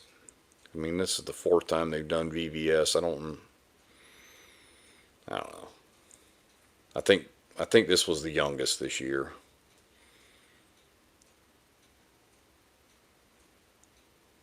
But I mean, if you stand out in the distillery, you stand out in line for, granted it was only a half hour and it's fucking cold as shit, and your wife's standing there, and there's a chance to buy two VVS's at 169.99. You buy them.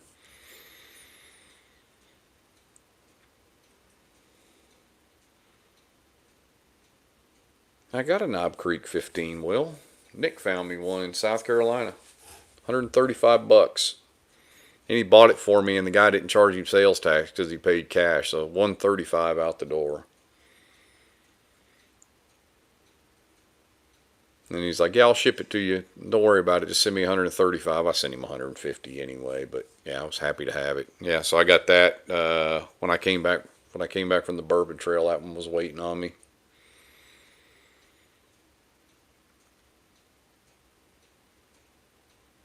Oh well, no, Joey. He's talking about Knob Creek 15.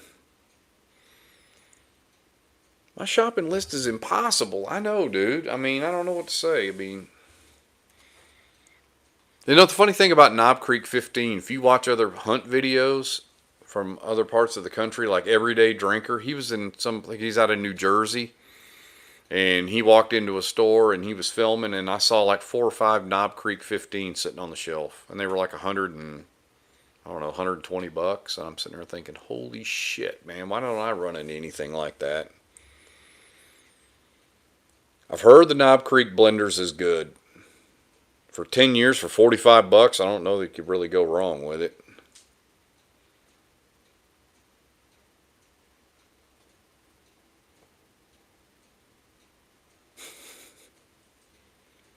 What do you mean real bottles? They are real bottles. I have both of them, so I know they exist.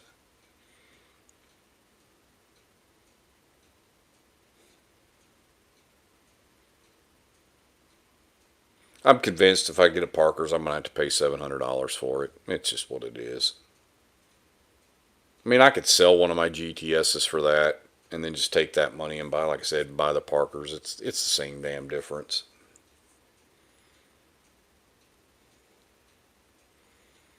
Well, I mean, I'm taking into account I have one of those GTSs that I have no money in it. I traded a bottle that somebody gave me, so I have a free GTS. So if I trade it for a Parker's Heritage or sell it for 700 and then pay 700, I basically still got the Parkers for nothing. So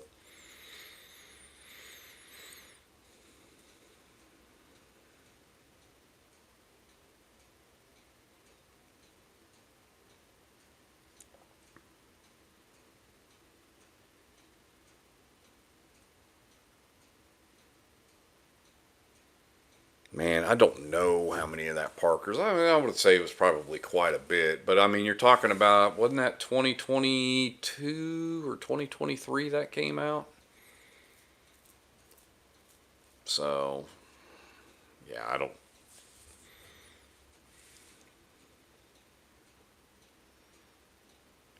Yeah, it doesn't say anything about any of that on there when you're like looking at it. I mean, it just.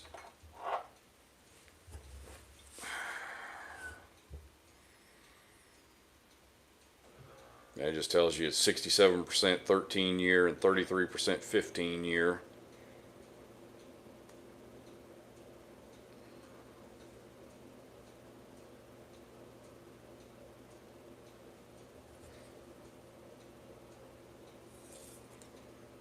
Yeah, I don't know. All I know is it's the best damn bourbon I've ever had. So.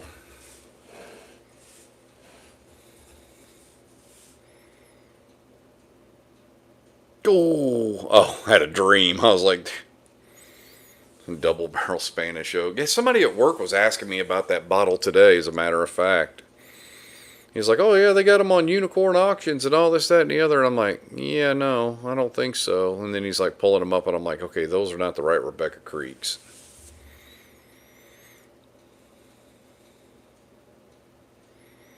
Then when he finally found the right ones, it was like, oh, yeah, they were all like, $250, $300.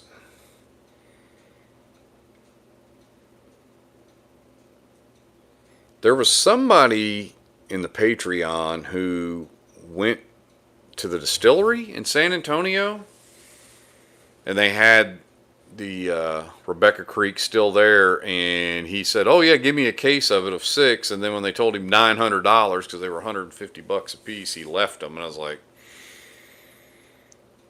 I get why you did that at the time, but looking back at it, you probably should have bought them. Honestly, I mean, I'd pay $150 for one. Not even lying.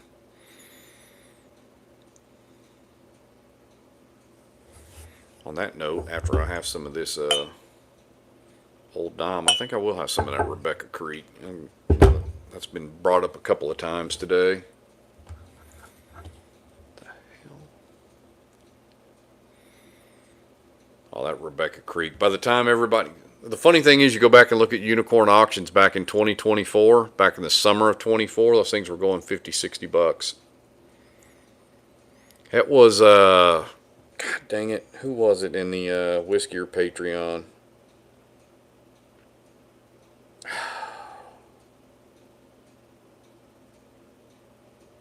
think his name has got Petty in it or something like that. I'm trying to remember now. If I saw his name, I would. Will Pet. I'm trying to remember. Was it something Petty? I want to say. And he was talking about that shit. And he's like, he told him to take them back, and I was like, oh, yes, it was. I think it was Will. Something like that. I don't know. It was something Petty. I think you. Yeah, I'm pretty sure that was him.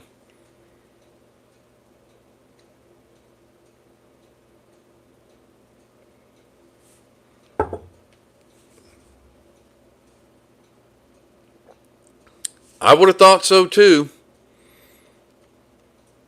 Well, shit, now we got to find him on Patreon. We got to ask him the $1,000,000 question. Were you the one that left 6 Rebecca Creeks there for $900? It's too bad when you go in the chat, there's not like a search feature where you could go in there and like search for it and pull it all up, the history. 900 does hit different. I'll tell you the story. I had 2 of these, my buddy was there, and he had one of the King of Kentuckys in his hand this morning, and he's like, look, man, he goes, they were limit 1. He goes, I'll buy one. He goes, and I'll sell it to you. He goes, I'll buy one for you if you want it. And I like looked at those 2 bottles, and I went 600, and with tax, you're looking at like $650. I was just like, after the way I've been spending money, I'm like, yeah, I better just stick with one. Text him now. Yeah, text him now. He'll love it at, almost midnight if you text him and ask him some shit like, hey, were you the one that left those damn Rebecca Creeks?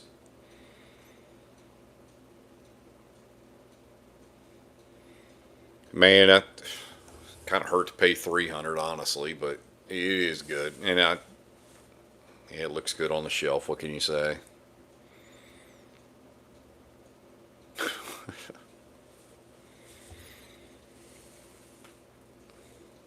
What you're saying, I should have got the other bottle. Is that what you're saying, Joey? I shouldn't have left it.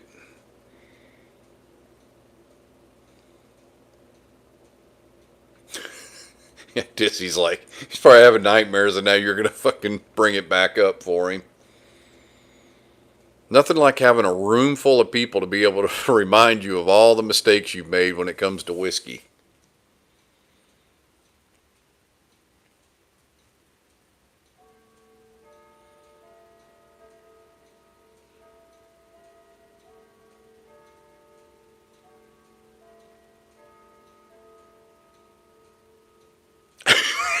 See? Told you, Will. Damn it, I told you. I knew that was him.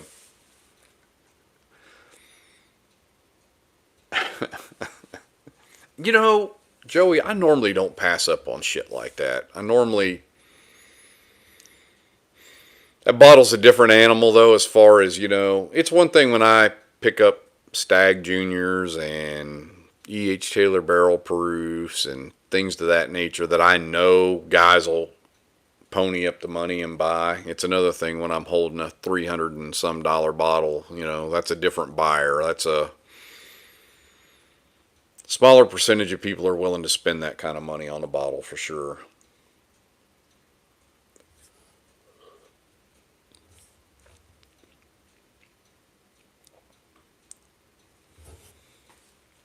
Four cases? Oh shit, man.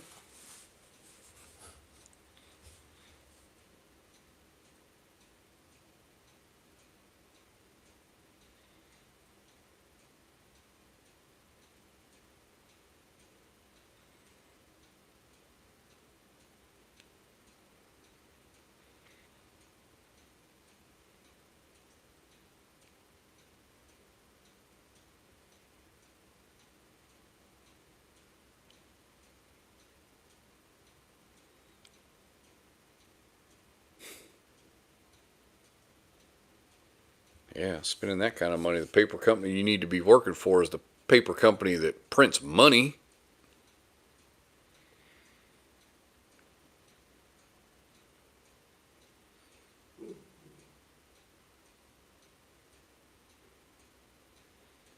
Yeah, kids definitely cost some money, that's for sure. Man,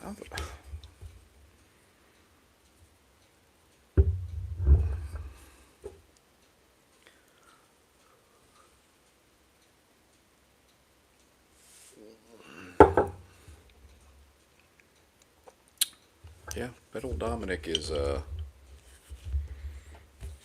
definitely the better old Dominics I've had for sure.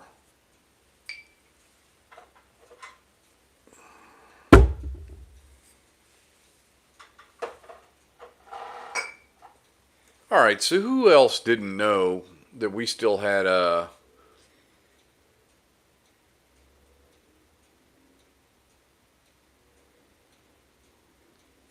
Whiskey's ASW pick was still left? I had no idea until I saw that stuff on Brutally Honest Bourbon that he had grabbed the rest of Canaan's bottles and was selling them. For the next 8 months, Star Hill Farm for this year. I'd like to try that Elijah Craig 15, that 108 proof.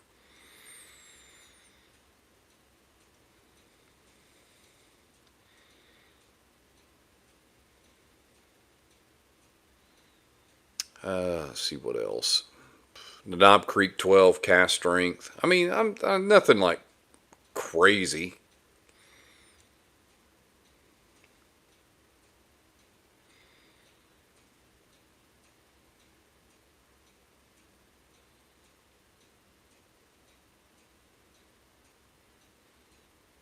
Yeah, man. It's like I said, that's what I'm saying. Nobody even really knew that those bottles were still there for some reason. I don't know, especially this much time passed and there's still bottles available.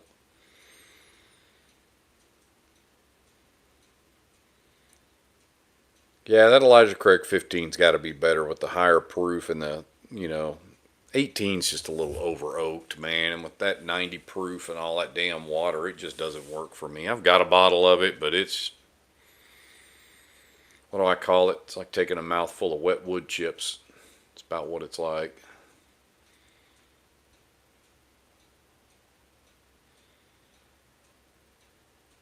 So is it true Canaan's not doing barrel picks anymore? I mean, is that where we're getting out of this whole thing? I think it's just going to be single barrel club now.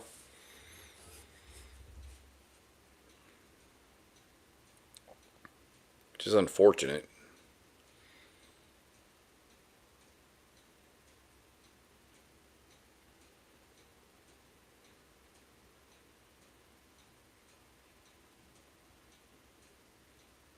Yeah, it's no risk for him, because I mean, obviously barrels are, when you do barrel picks, you can be on the hook for bottles that don't sell, so obviously can get a little pricey.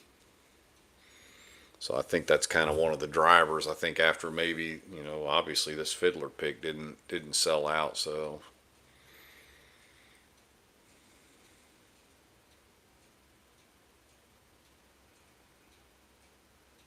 yeah, I mean, it's terrible. I mean, it doesn't ship to Louisiana, and that's probably where most of his Patreons are from. So I'm not going to do it either, though, because I don't like the idea of just getting shoved a bottle that somebody says is good at $105 plus shipping plus tax or whatever every month, and then I get a Dickel 15 that's a $60 bottle. That's just not going to set well with me. And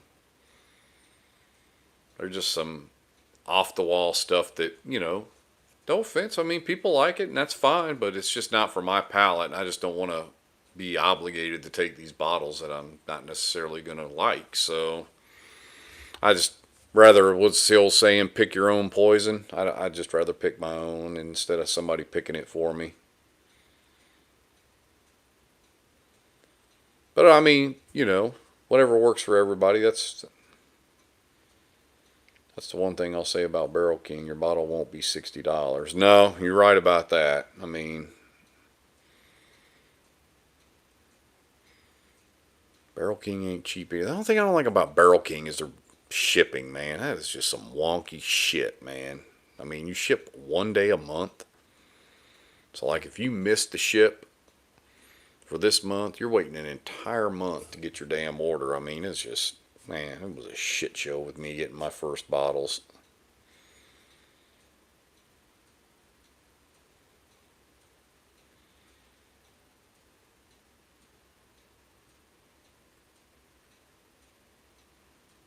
I mean, I get it. I mean, for ease of simplicity. I mean, obviously, you box everything up and just have UPS show up one time and grab everything, and you're not paying somebody to manage the shipping part of it all the time. So, I mean, there is that.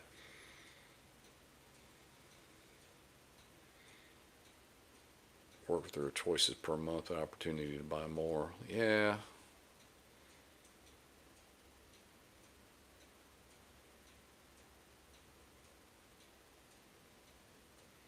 Yeah, that's what I'm saying, Dizzy. They probably just don't,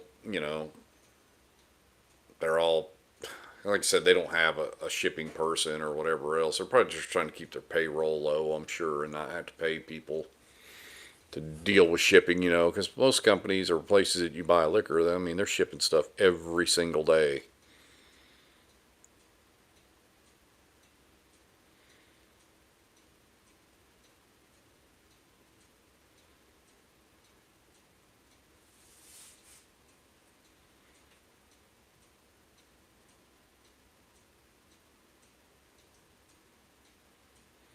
I mean, at the end of the day, I mean, I'm happy with the product I got from Barrel King. It was just what I had to go through to get it was all.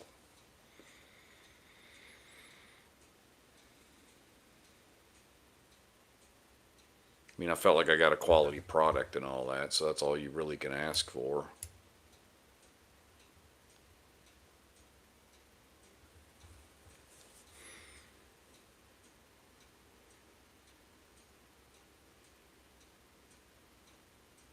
Yeah.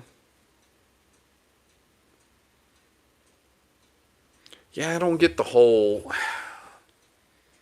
I don't get the premise behind when you released it to the public charging $20 more. I just don't. Or was it $15? I think it was $145.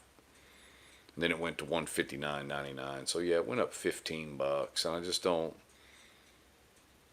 Because the premise behind the membership is, yeah, you paid $125 a month. So my first bottle in January, I got the king cake bottle for $125, and then the multiples I bought after that were the $145.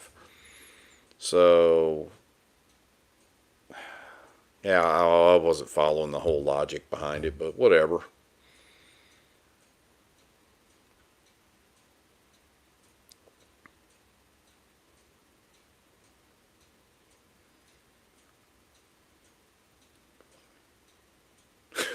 Well, there is that. Yeah, it's kind of like the what did I say? My wife was going to take some bottles to a Christmas party, and she was talking about taking some of my better bottles, and I'm like, well, people have an appreciation for good bottles. I said, there's two kinds of an appreciation. Appreciation one being, ooh, I appreciate you bringing this over and letting me try it. And then there's the person who drinks it that can truly appreciate it for what it is. There's two different things. So it's like, she said, well, they'll appreciate it. I'm like, well, I'm sure they will, but will they truly appreciate it is the thing.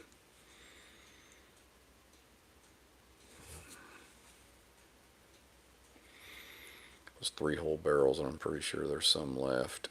Yeah.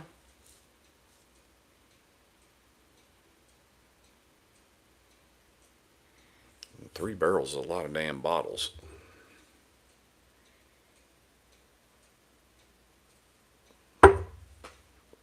Alright, got to figure out what to pour next. Put the cork back in this king here. Oh, well, I think I will pour up another. Matter of fact, I think I will. Let's see. Oh, shit. I gotta move some shit around here. I gotta move some shit here.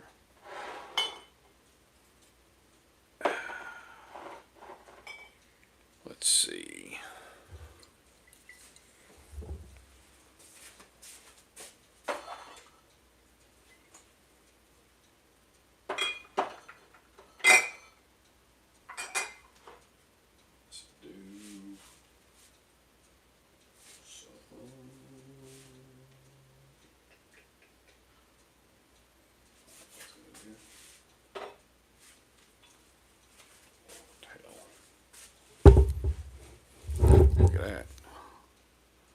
Let's do that.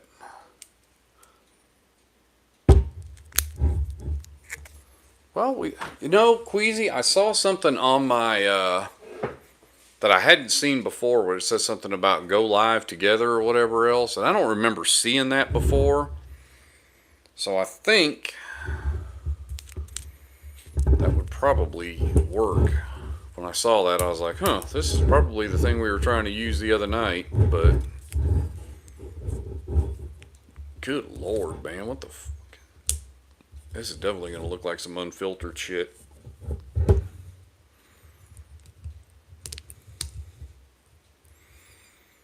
Oh, the overall thoughts on the King of Kentucky, it's pretty damn phenomenal. It's good.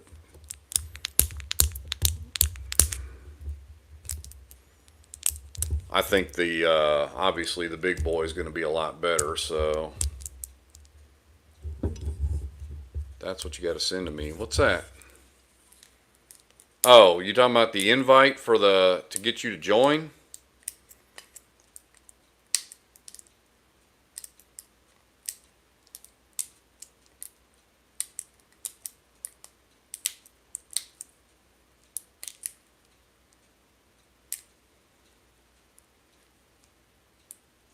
Oh, the King of Kentucky, Nathan, was pretty damn good.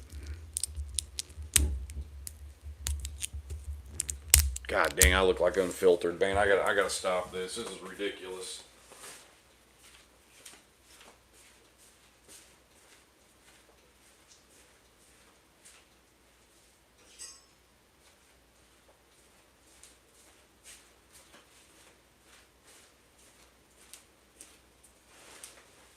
Thought I had thought I had opened this second bottle, but apparently I haven't. The knife is your friend. Because I'm OCD about my labels, I have to make sure I cut them straight. Alright, now. God. Are you fucking kidding me, man? Great pop other than this coming out. And that is why you save your corks. Because guess what? I have one from my first bottle of Rebecca Creek that will fit in there perfectly. I think it did it on my last one where this separated out of there and I ended up super gluing it in there and it was fine, but I think this one did the same thing.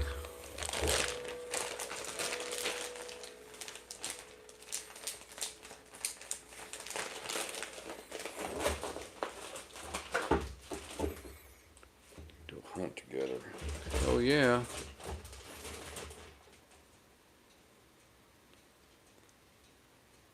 How many uncracked DBSOs do you have?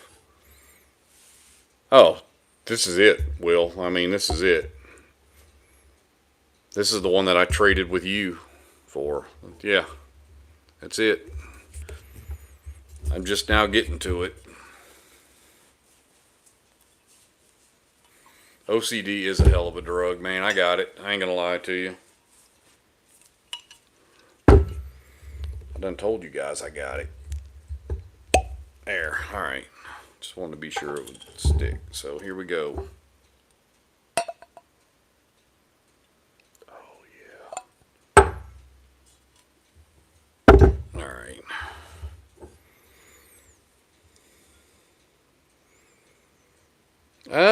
What did I trade, Will? I traded a Russell's 13 for it. I actually traded pretty damn big for it.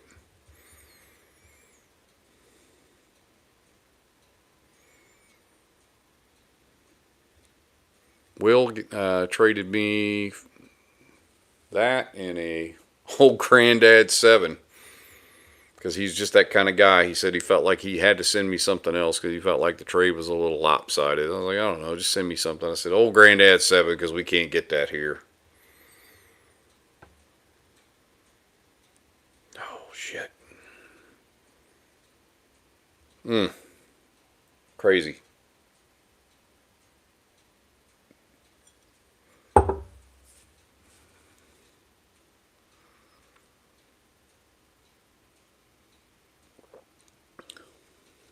So this Rebecca Creek Spanish Oak is double barrel.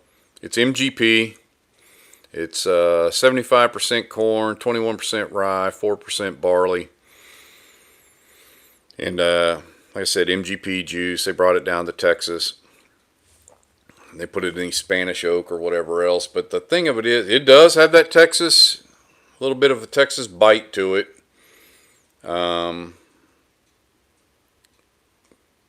I don't know if there's any truth to the rumor that they don't remember how they made it and this, that, and the other, and that it was a mistake and all this, that, and the other, and that they won't be able to replicate it. I've heard shit like that, which I can't ever imagine that there's some master distiller somewhere that didn't do this, that didn't write all that shit down, because that's just what they do. So it definitely has that little Texas oomph to it, but it's still, man, it's still good. You don't like it, Queasy? Does it still fall into the Texas realm of shit you don't like?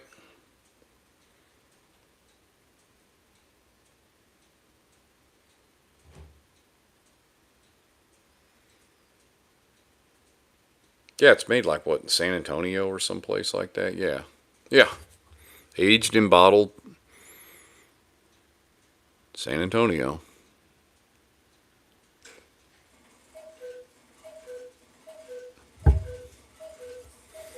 Yeah, Joey, we could do some sample swaps, buddy. I could send you a sample of this. You got to try it. It's pretty damn good.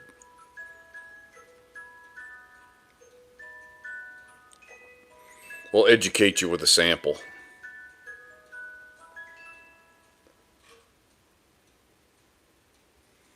Oh yeah, I mean this bottle's like, it's definitely unicorn, man. Well, what'd you think of it, Queasy? I mean, is it still just Texas to you and not your thing?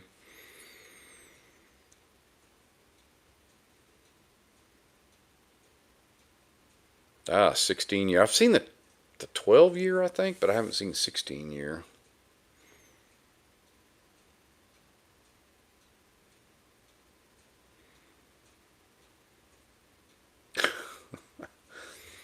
Yeah, Joey, I just buy the box of 72 of them on Amazon. Dude, I go through those things like, geez, man. I mean, 3, 4 months or whatever. So,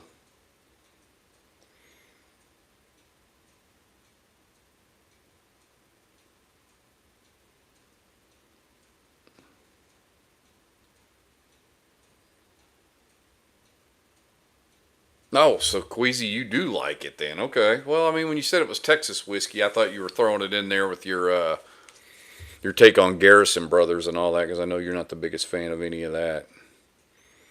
And Garrison Brothers is a little harsh. I mean, it can be.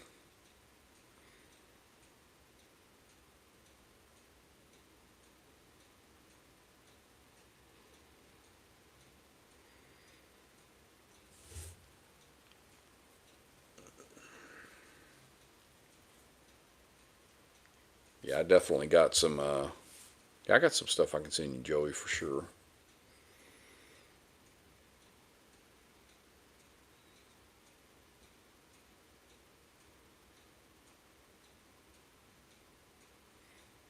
Bruzel's wife hates you. How the hell does Jill hate you, Alan? How does she even know you?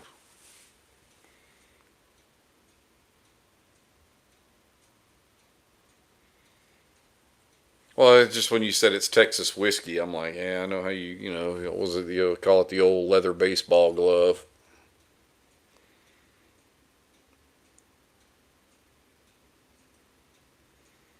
She hates his tamales. Holy shit. You've been feeding your tamale to Bruzel's wife? Sorry, I couldn't resist.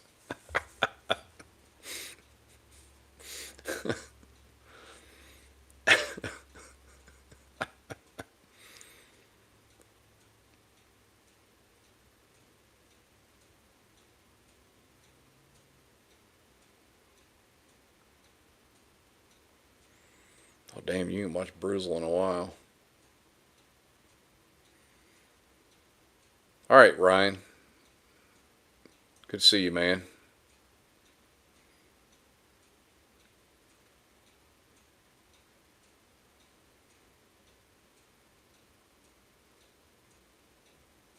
Oh, caught her on the live stream. Okay.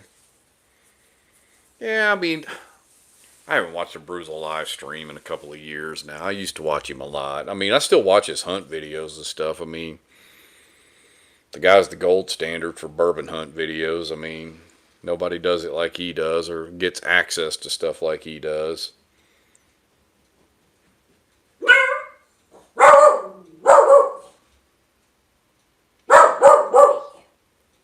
What? What? What about it?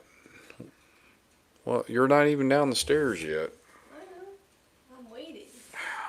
Jeez. All right, come on. Got the dog all going now and everything, so. All right. I don't know that I can cover the whole thing up. I mean, there. What's There. wrong with you, TT? You're so cute. Why are you so My video editor said she wanted to walk by, so she wanted the camera blocked. I don't know. Well, he's got 800,000 subscribers. That makes him the gold standard. I mean, yeah, they roll the red carpet out for him. I mean, for whiskey tubers, he's the gold standard. I mean, love it, like him or not. I mean, he is what he is. I mean,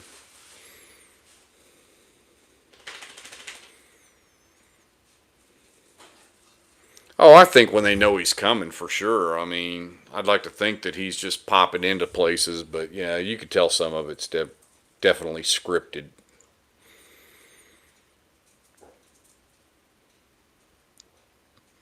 Yeah, they lost the real, genuine feel a long time ago.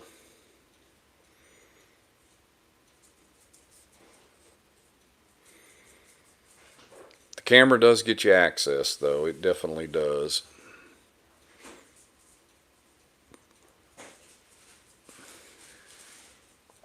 Papa, I'm heating up my taco, by the way. Okay. But,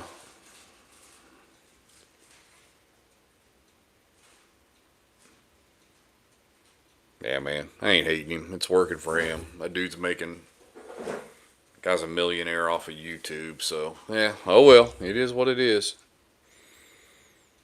He's putting the work in, that's for sure. Because like I told you guys, this stuff's not as easy as it looks.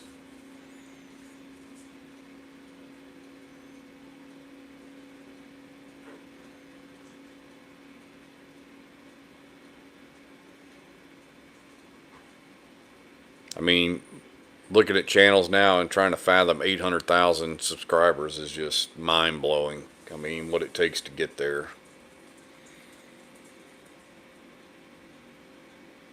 I mean, it's hard to get to 200, let alone 800,000.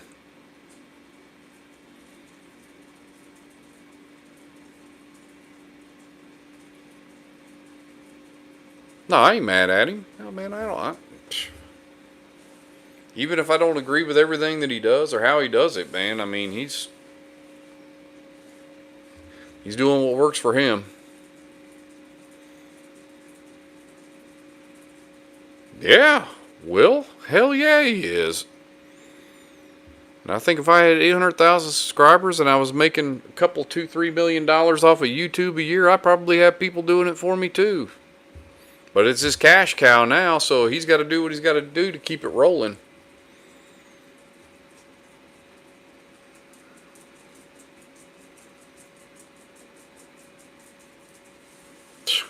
Yeah, man, I got a long way to go, man.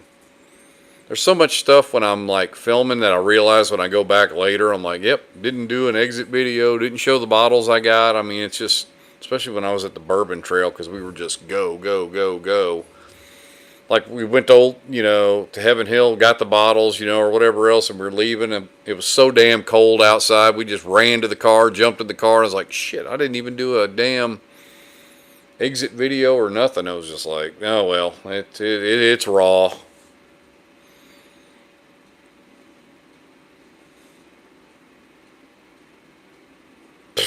Yeah, I ain't forgetting about you guys. I ain't going anywhere. Man, yeah, a good cameraman is hard to find. Well, if I get my wife to keep being my cameraman, she'll get my feet in the video. She did at the Kentucky Hunt video. They're in there. I'm just like, what the? I thought the feet videos were for OnlyFans, though, man. See, I'm confused. I got the platforms all messed up. Show my punk hole. There you go, man.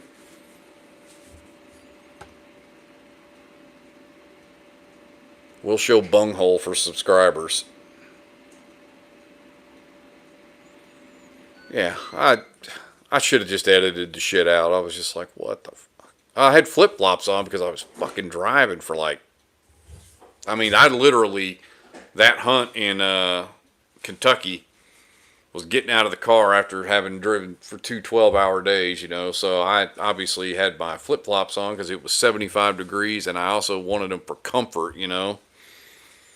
So that won't be a problem the rest of the videos because I was in shoes because it was freaking cold the rest of the time we were there. But yeah, that's how that all happened. Yeah, I did notice the damn feet in the video. Hell, the reflection on the door walking in there. Don't think I didn't notice all that stuff. I did. My granddaughter has the air fryer going. Yeah, Queasy. Yeah, she's like, I'm coming down to eat up a taco. So, again, I need a studio. No, I ain't hungry. Fuck, man. I didn't eat half my damn dinner at the damn restaurant. It's still in the refrigerator. My ass be on a diet, man. Come on. I'm down damn 70 pounds since like last summer, so yeah, I gotta keep losing weight. Alright, let's get on this Rebecca Creek. Oh, man. Yeah, this nose is still as good as I remember. We went to BJ's Brew House in Tucson. Yeah, my granddaughter threw like a Taco Bell, I think, taco in there or some shit. I don't know. She's 15, man. You throw everything in the air fryer. They don't give a shit. You know, man, got the food, didn't you? Oh, yeah.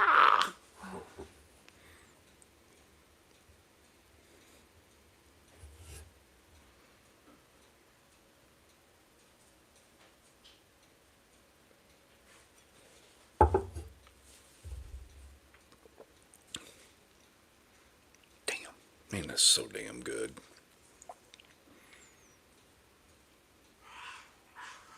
Now the dog's gonna go in there and beg for food now. I already hear him in there. Whoa, here we go. Coming. Oh, every time I see that damn acronym, man, it fucks me up.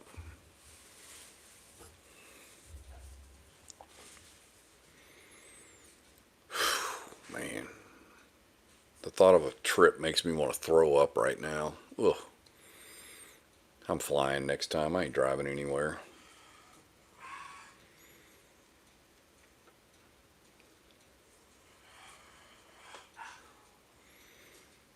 Vegas would be okay, man. Shit, Vegas is 6 hours from here by car. Yes, Vegas is not a terrible drive.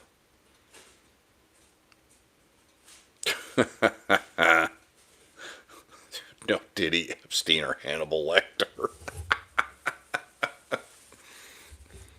I'll bring the fava beans.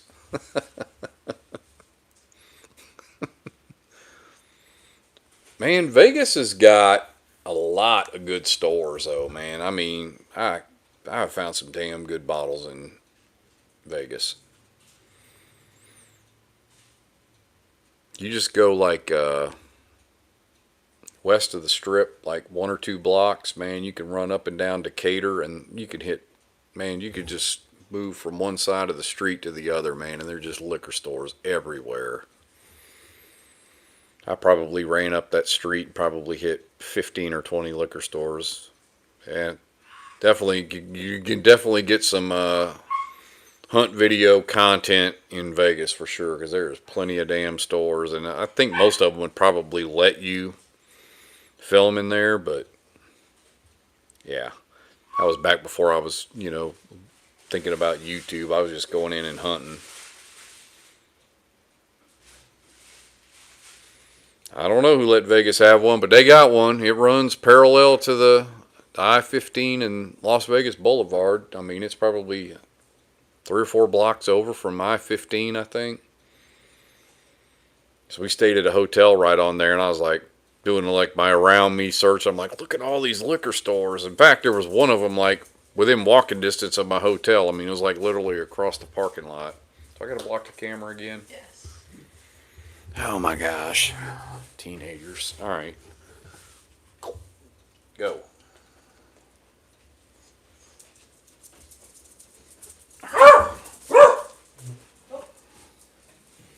Dog, go lay down. Damn. All right.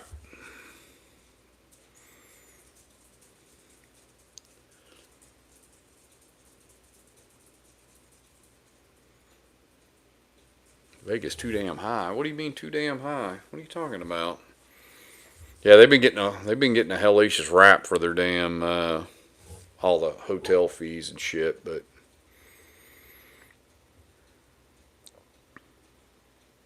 look at what sample shelf are you talking about? That over there?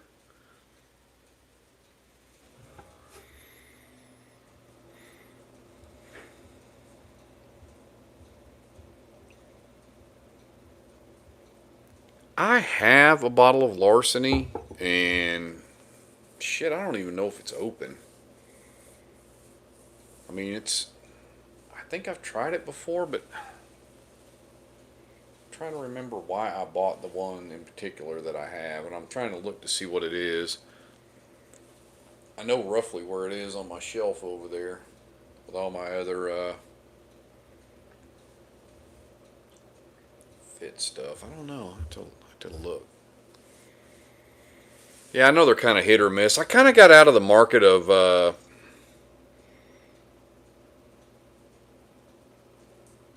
I don't know, the Elijah Craig barrel proofs and the larcenies and all that. They just kind of, after C923, I quit buying Elijah Craig barrel proofs. I haven't bought one since then. I used to buy them, shit, like every release I would buy them.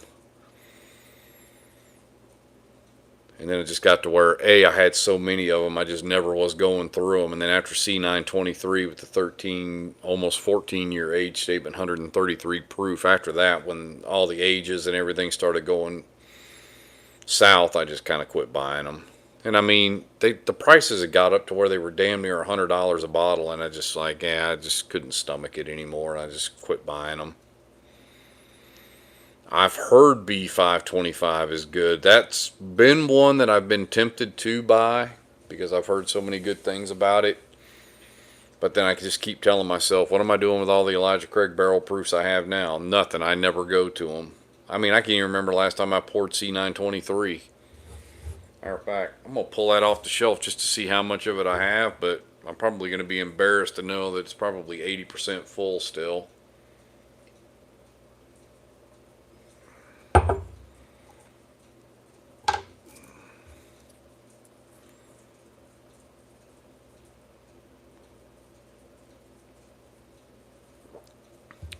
I tried some smoke out in Vegas, had my eyes like a...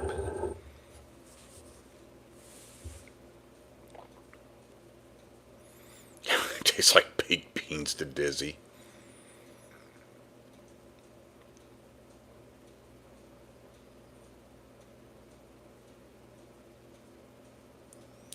Um, yeah, the fucking smoke in Vegas will about run you the hell out of there. Allen would be in his element there. I mean, fuck, it's just like Denver.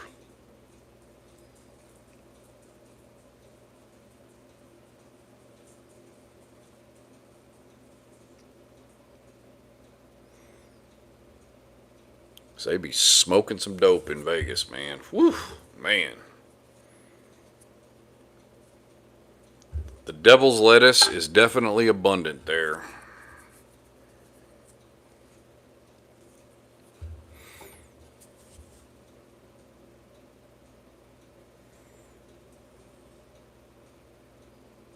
But it is in Colorado too, so. Alright, let's try this damn. I'm gonna say 80% of that C923 still left. So, hmm.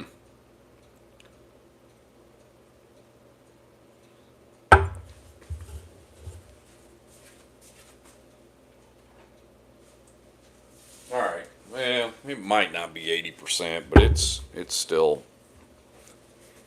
I don't know how much you think is in there.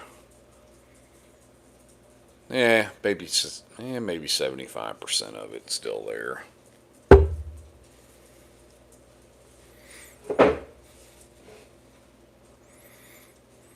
Yeah, Joey, I'm not selling that one, man. That bad boy is I've been nursing it just because I know I'm never gonna get another one. Matter of fact, I'm just gonna try some of it now.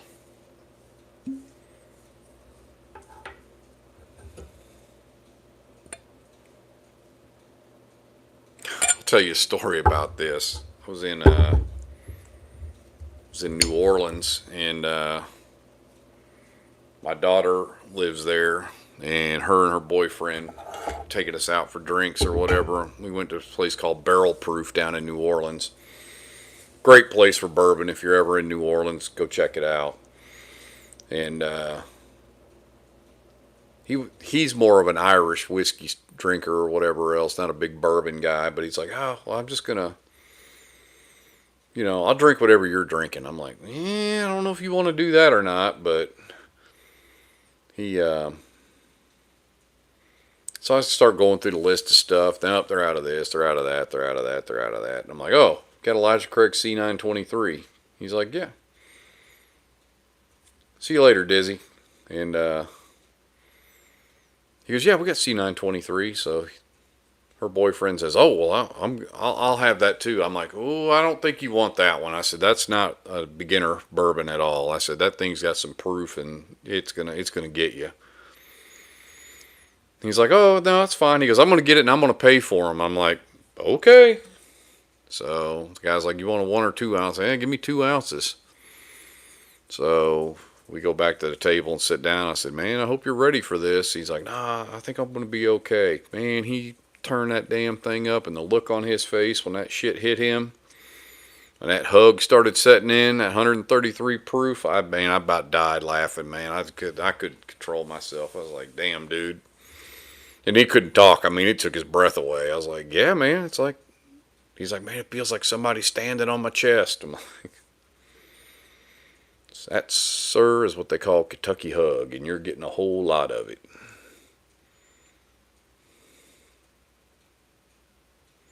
Oh, man, it's a stellar pour. God dang, man, it's been a long, man, I probably hadn't had a sip of this in a year, man. I mean, it's been that long. And I'll tell you, the only way I got this bottle, I was probably 5 miles from the liquor store that had it, and I was doing a trade for some Rock Hill Farms, and for the Rock Hill Farms and Antique 107, I was making a trade with a guy. So I was meeting him at some gas station right off the interstate. Well, while I was there waiting on him, somebody had posted that this liquor store had C923. Well, C923 wasn't the rage yet. It had kind of just come out. But that was the point where I was grabbing every one of them, and I was like, well, you know what? I looked, I was like, man, that place is just 5 miles down the road. I'm already in here in town. I'm just going to buzz by there real quick and pick it up.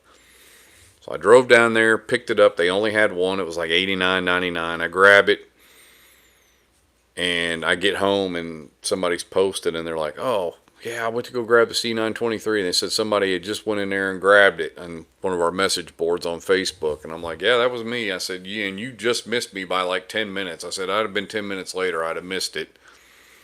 And I never saw this bottle anywhere else after that. That was the one I got, and it was when it first came out, and I never saw it at Total Wine anywhere. I never saw it hit the shelf, so I don't know what happened with this thing.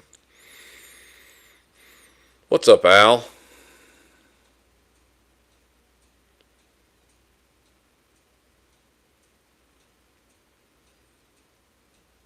Yeah, Queasy, you gotta crack that bottle, dude. I mean, come on.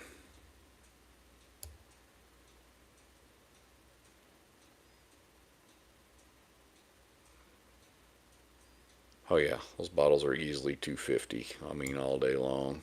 But oh, see, I never see Joey. This was the only one I ever saw. I mean, like I said, I saw this one when it very first. I mean, like it had just come out. I think when I went to buy that bottle, that guy said he had just got them that day. He said he got 3 of them.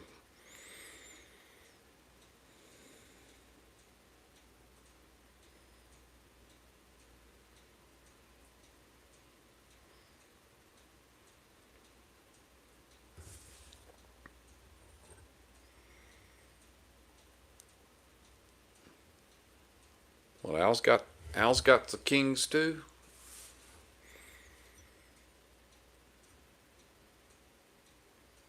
All right, Northwest Bourbon. Thanks for popping in.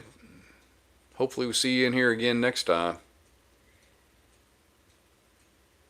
Absolutely. Yeah. We did figure out some way to be able to link up. I wish there was a way to like PM or do something, where you could like send each other messages. Let me tell you what, I posted my phone number, I think a couple videos back, and my fucking spam, man, I have been getting my ass blown up.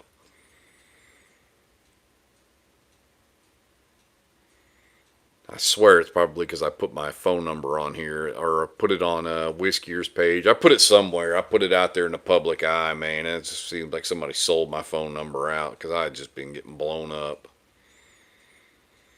Yeah, I mean, you know, fortunate you got two of them, but yeah, passing on four of them now, you're just like, oh shit. I knew when I got it home and cracked it and poured it, I knew it was special. Yeah, Will. Thanks, man. You stole my phone number. That's okay. My damn spam filter catches it most of the time anyway. Basically, the rule of thumb with my phone is if I don't recognize your number, I don't answer it anyway. Tomorrow night, Northwest Bourbon has the Veterans live stream, first Saturday of every month. Oh, okay, cool.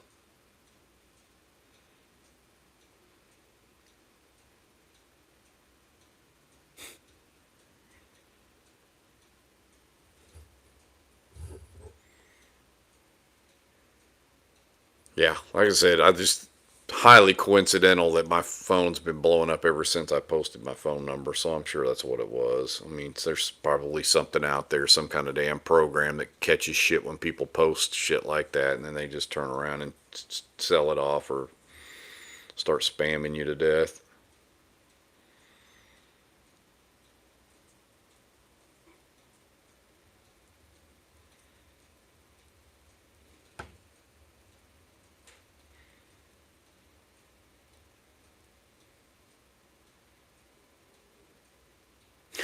Quick bump.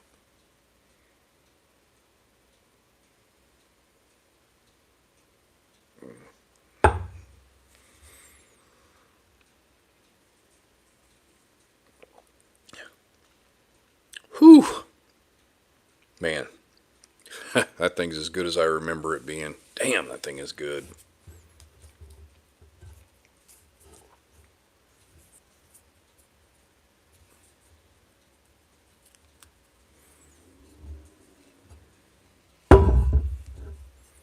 I can't remember which cork I had in here. I guess I'll know when I go to rip it out next time and it doesn't. Well, that was the one that was in there because it all lines up.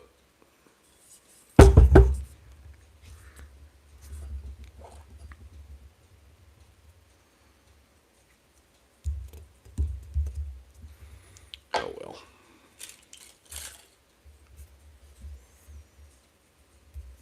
I got a happy ending after validating Steve's info. Yeah, okay. My info is not going to do anything for anybody.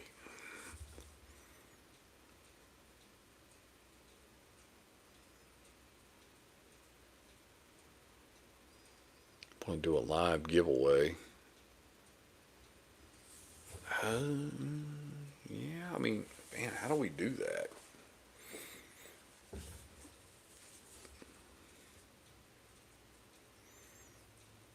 I'm all down for doing a giveaway. I mean,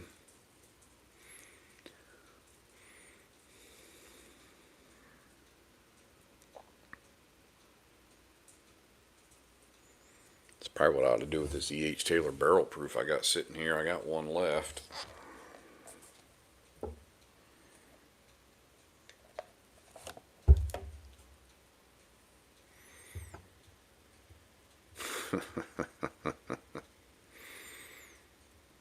Oh, jeez. Mm.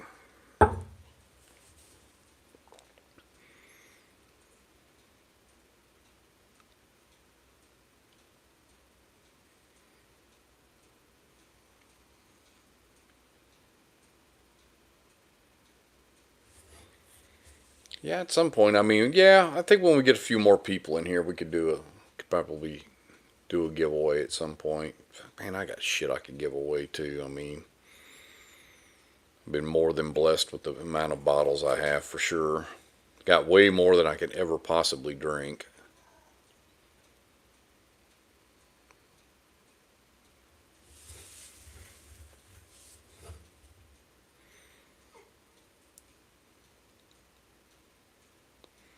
Post a video that you're doing a giveaway to your subscribers on said date. Hopefully it'll pull more subs.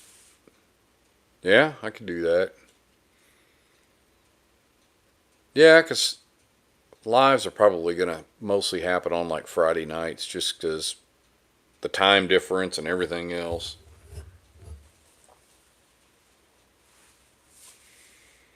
I'm trying not to screw up too much on school nights, as I call them, work days.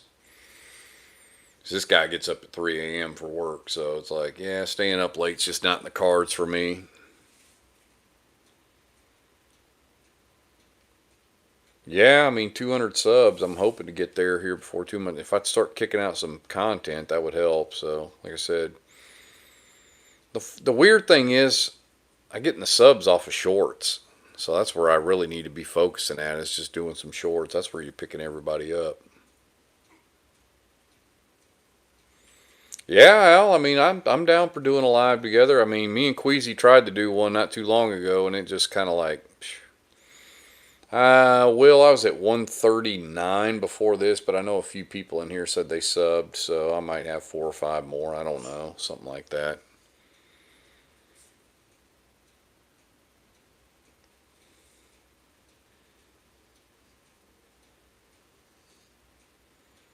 Yeah, like I said, it was going crazy when I was on the Bourbon Trail. When I was doing shorts and all that, man, I was grabbing people left and right. So I'm I need to get more into that. I was gonna do a couple of them today, and I got home and I wanted to test a couple things out. So then I started setting everything up, and then I did a short live, and then I had to go to dinner, and I was like, oh, so much for doing any shorts, because I wanted to do a couple of them. Oh yeah, man, sharing the stuff's the best, man. That's watching people enjoy the whiskey. I mean, is way more enjoyable than just drinking it yourself. So,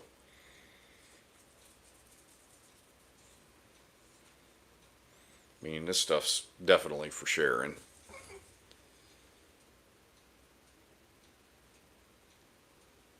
Oh, you need to go to bed.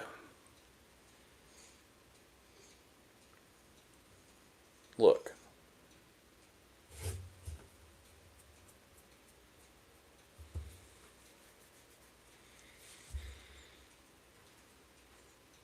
Yeah, I got a sleepy wiener. He's aggravated. He's down here with me. The wife's upstairs in bed. The granddaughter's upstairs. So it's just me and him down here. And then he's pissed off because I'm not throwing toys or hanging out with him. So he's high maintenance. So he's over here whimpering at me, like letting me know that he's still here. Yeah, I know you're here. Come here. Come here. Come here. Come here. Come here. Ah, he wants to play difficult. Where are you going? No. Truman, come here. Truman. This dog's an asshole, I'm telling you. Dog is an ass. You're not getting a treat, dog. If that's what you think you're getting, you're not. You're going over there where your treats are at, but you're not getting one. Let me go see if he needs outside, but other than that, that's all he's getting. His ass ain't getting no damn treat.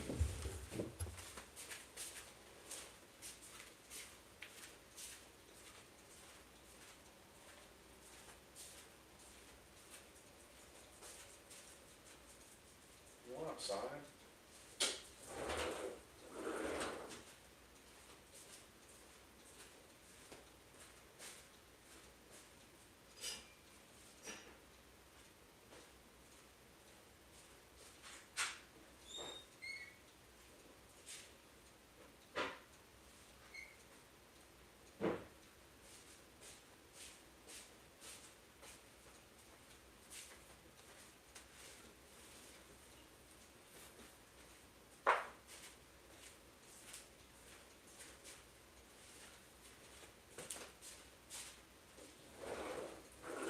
No, you're not getting that. No. No, no, no.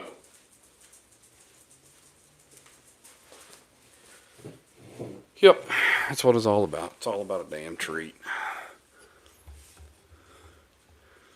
Flooded with blue chew. some reason.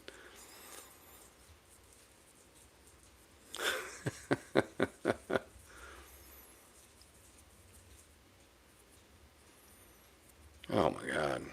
A dog, man. About to be the death of me. No, Truman, you ain't getting nothing. I'm about to pour up something else. You ain't getting nothing, dog.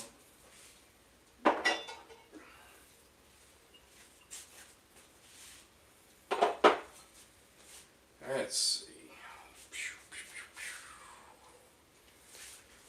Let's see. Pour up some of. Oh, I know what I was going to pour up. I'm going to pour up this.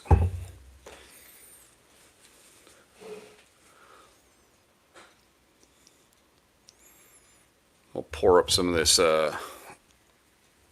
8-year-old Zach. With the pluck off tater sticker. Compliments of somebody in the Whiskey or Patreon who asked that I not post too much about it, I guess, because this group would get mad, I guess, that he traded one of their picks or some shit or whatever. So I don't know what's with this damn wax, but wax was kind of cracked when I got it, but it's still sealed. Guess I shouldn't have put that knife away yet.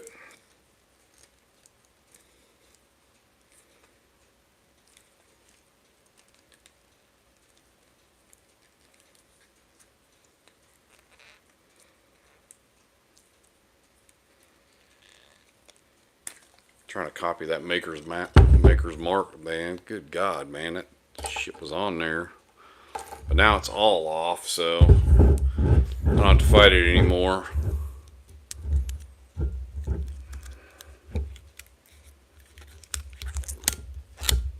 Alright.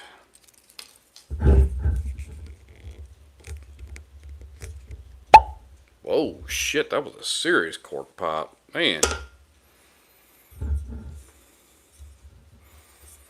That sucker flung some juice out with it. Alright.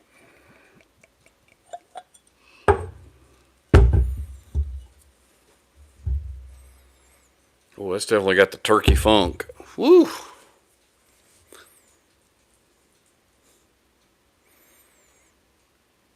Yeah, it's definitely got some. It's wild turkey distillate, I'm almost positive.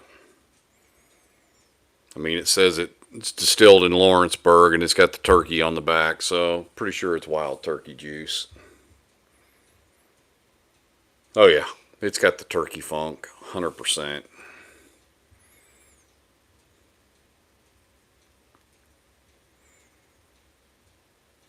It's good times. Good times nationwide or whatever. Yeah. But Old Zach is sold at same place that sells Good Times, and they sell Old Rick, and it's called Cox Creek Distilling. It's just right before you get to Jim Beam. So we were driving to Jim Beam, and we saw it on the right, and we looked it up, and was like, oh, it opens at 10. And Beam opens at 9:30, so we just went to Beam, did Beam, came back, and on the way back into town, went over, hit Cox Creek on the way to Heaven Hill, and then found out Heaven Hill was closed, and then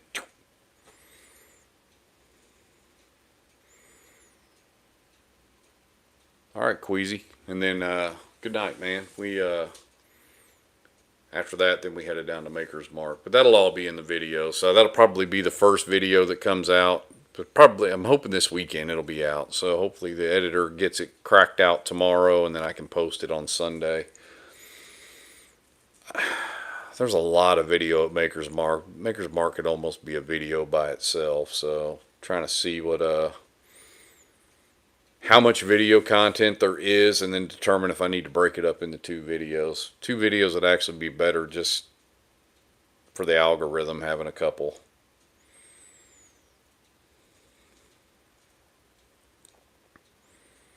I mean, I want to say at Maker's Mark, I had to have filmed shit, hour and a half at least in there. I mean, pretty much the entire tour.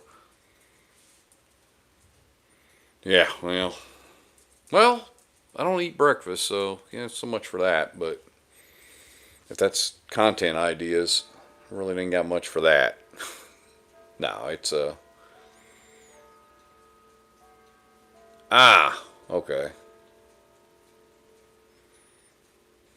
I thought he was talking about he had to go to sleep, and I'm like, I was trying to read that. I was like, what is he trying to say there?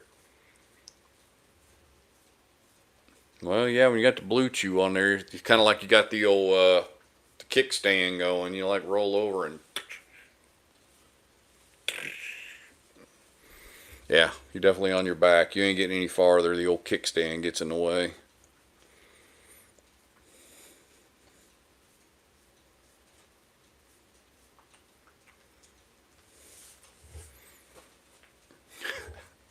Yeah, sometimes these lives aren't a whole lot about bourbon.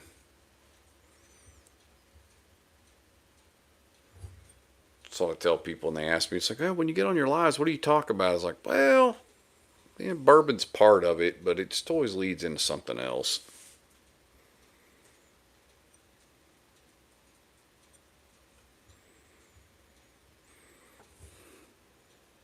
Good God, man, it's straight turkey funk. Here we go.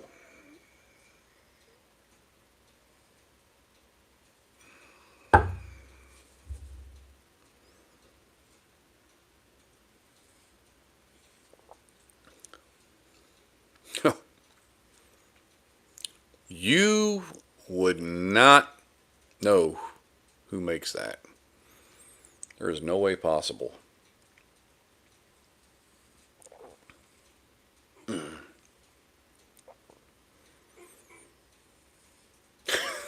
the old one eye to the optometrist. Yeah. Yeah. Poof. Yeah, that is funky, man. It's good, but it is. Yeah, you would drink that and know immediately that it's wild turkey. It is not as good as my Mexican candy, my Russell's Reserve. Yeah, my Russell's Reserve blows that old. And they're both 8 years.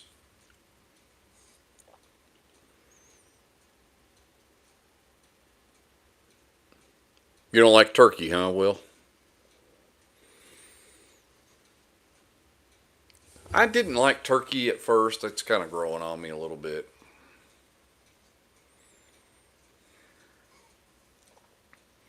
I think the Mexican candy's a little bit more balanced. I mean, it still has a little bit of that funk there, but it's got that sweetness on it that just kind of works together.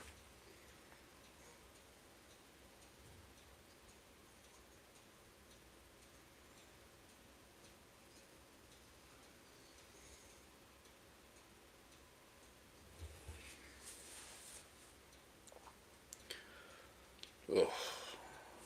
Well, fellas, I think I'm about to wrap this thing up, man. It's 11 o'clock, and I've been up since I think I got up at 1:30 this morning or something like that. I'm rolling on about 22 hours. Yeah, that's right. You see, and I don't like I like the 70th better than I like the 8. Now, all the Russell stuff doesn't work for me. I mean, just like the traditional Russell's 10 or whatever else or single barrel, I'm just like, they're all right. I don't buy any of them. Like the Russell's Reserve picks, I have to be something really special for me to want to buy them.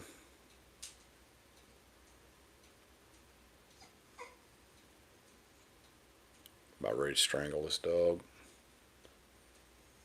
Yeah, the 70th is so good, man. That I think the last one I got of those was in Vegas. When I was up there in May, I found a store like right there by my hotel, and he still had it for $49.99. I was like, "Ooh, that's a buy." And actually, he had like two other ones behind it. I should have bought all three of them. I don't know what I was thinking. I guess I was doing the old save some for the other guy thing, and now I'm going, hey, I should have bought those. Oh, are you going to that stag drop, Al? I think Alan was talking about that a little earlier.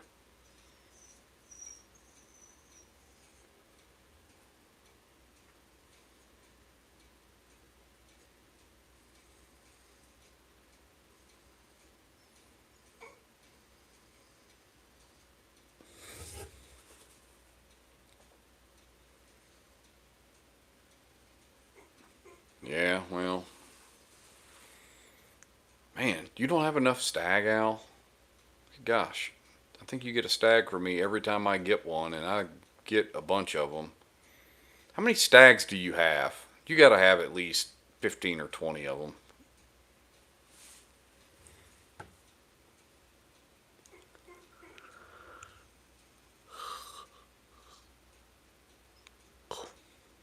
Man, old Rick is, whew, old Rick is expensive. I did try some. Sorry I'm yawning, guys, but I'm on like 22 hours.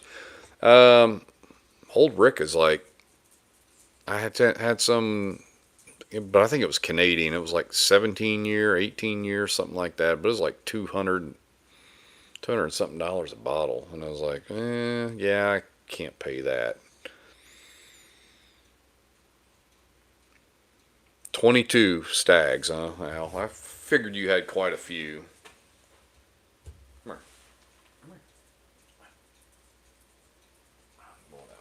Come here. Mm.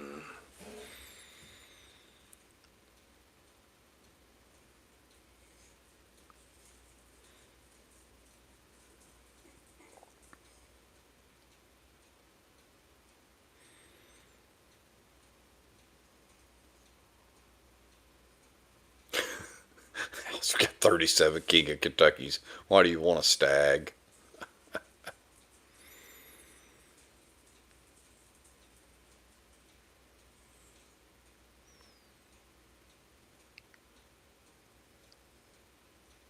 Jeez. Yeah, I guess when I was at that drop on last Friday, I should have been grabbing all the 25D. I think I grabbed one on the first go around, and then after that, I just grabbed something different because I thought, well, if I'm going to move these on to other people, some people like want them all, A, B, C, and D. So I was like, well, let me get some other ones just to have some variety. But then later on, everybody tells me the 25D is the one everybody wants. If I'd have known that, I'd have just been grabbing 25D. But I think I grabbed a B, a couple of C's, a 1D. I don't remember how many stags I even grabbed. I think I grabbed like five.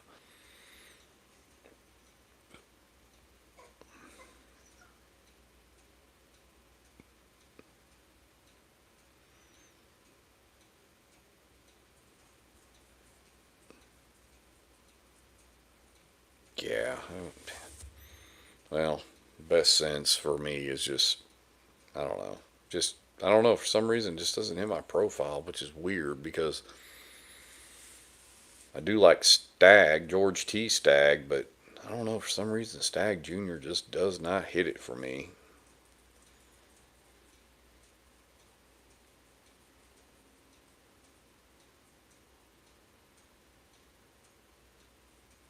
And that's why when I get them, I get them and immediately move them on. Because I mean, I know got a lot of folks in Louisiana cannot get stag. Florida, sometimes it's hard to get there, and I've got some buddies there. So yeah, I'm constantly, grabbing them, and I know if I get them and I get them at retail or close to retail within 4 or 5, 10, maybe $10 at the most. As long as I'm paying under $80 a piece for them, they're easy to move. People will buy them.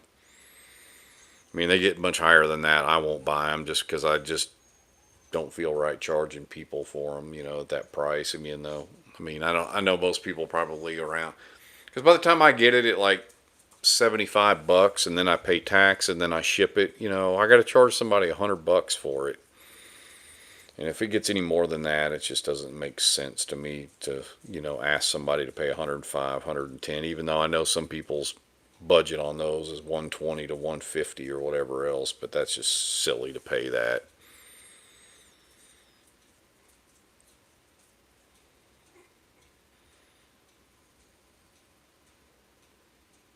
I, yeah, that's a good question. I don't know here who doesn't have a stag. I'm not a big fan of them, but I've got a couple bottles of them that I have on the shelf just for when people come over and if they want to try something, I like to have them, just a variety of it for them to, see if they actually like it.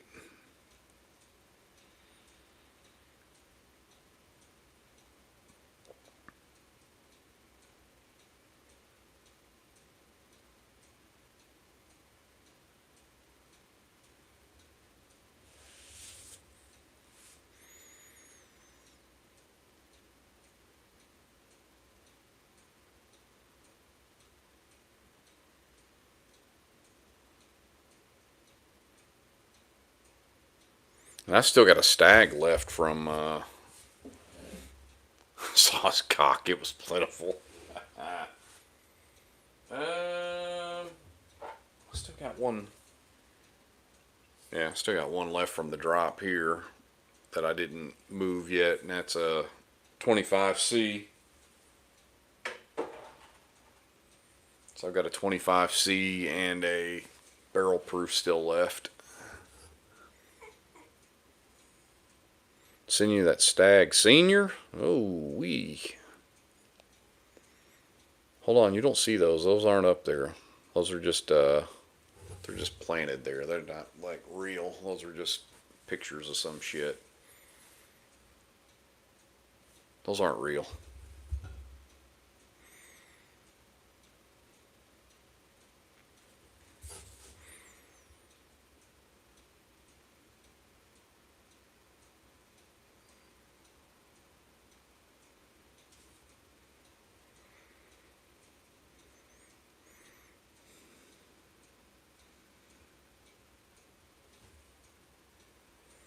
All right, well, I think I'm going to wrap this thing up, fellas. It's getting to be 11 o'clock. It's getting to be, like I said, I've been up since like 1:30 this morning, so I'm had about enough. I'd like to hang in here another couple hours, but man, my eyeballs are not cooperating anymore. So next Friday, I'll try to do another one, but I'll try to do it earlier than friggin' 8 o'clock at night. That's just way too late to be starting this. So, anyway, fellas, I'm gonna wrap this up because it's definitely bedtime. No, Steve, no, what? Man, dude, I've been up since, like I said, I'm like 21 and a half, 22 hours, man. I am like,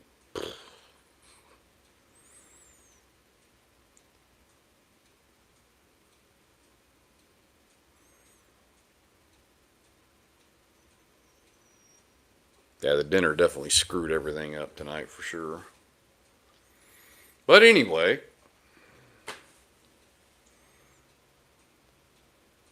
enjoyed it as always, man. This is always a blast. So we'll go ahead and wrap it up for tonight and try to get some video content out to. I have to go talk to my wife. Yeah, well, my wife's upstairs asleep, so yeah, I'm gonna take this damn whining ass dog who's. I don't know if he's just ready for bed or what the hell his problem is, but he's about to drive me bonkers. But anyway, yeah, trying to do this next Friday and get my video editor cracking tomorrow and try to get a video up. Because somebody says don't post the video right away. That it's better to let the algorithm, let it sit for 24 hours before you post it and make it go public. So that's kind of what I've been doing. So yeah, don't beat the wiener for being a pest. That guy, man, that little mother trucker.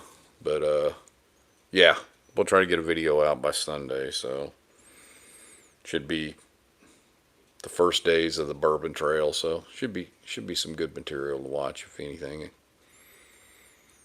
It might be a long one too, though. If it, like I said, I don't know that I have enough video content to do it without Maker's Mark, and then once you roll into Maker's Mark, it gets quite extensive. So I'm gonna have to go back and watch it because I can't tell, like when the girl's doing the tour, how much of it you can really hear on my camera. So it's just like, well, might end up cutting a bunch of that out. So we'll see. But Joey, appreciate it. Everybody else, Alan, Will, Queasy, Al, Gordon. Yeah, everybody, man, I appreciate it, man. I really appreciate you guys popping in here. This is really what I wanted to get out of doing YouTube lives, was just to hang out with the fellas. So that way when I'm sitting around and I'm like, man, I sure would like for there to be a live. Guess what? I can make it happen now. So that's kind of all I wanted out of this thing. There goes the grandfather clock everybody asks about. There it goes. So it's definitely 11 o'clock. So, but yeah, thanks for hanging out, and I'm sure you'll see some videos from me, and we'll definitely do a live. Try to shoot for another one next Friday night. So talk to you guys later.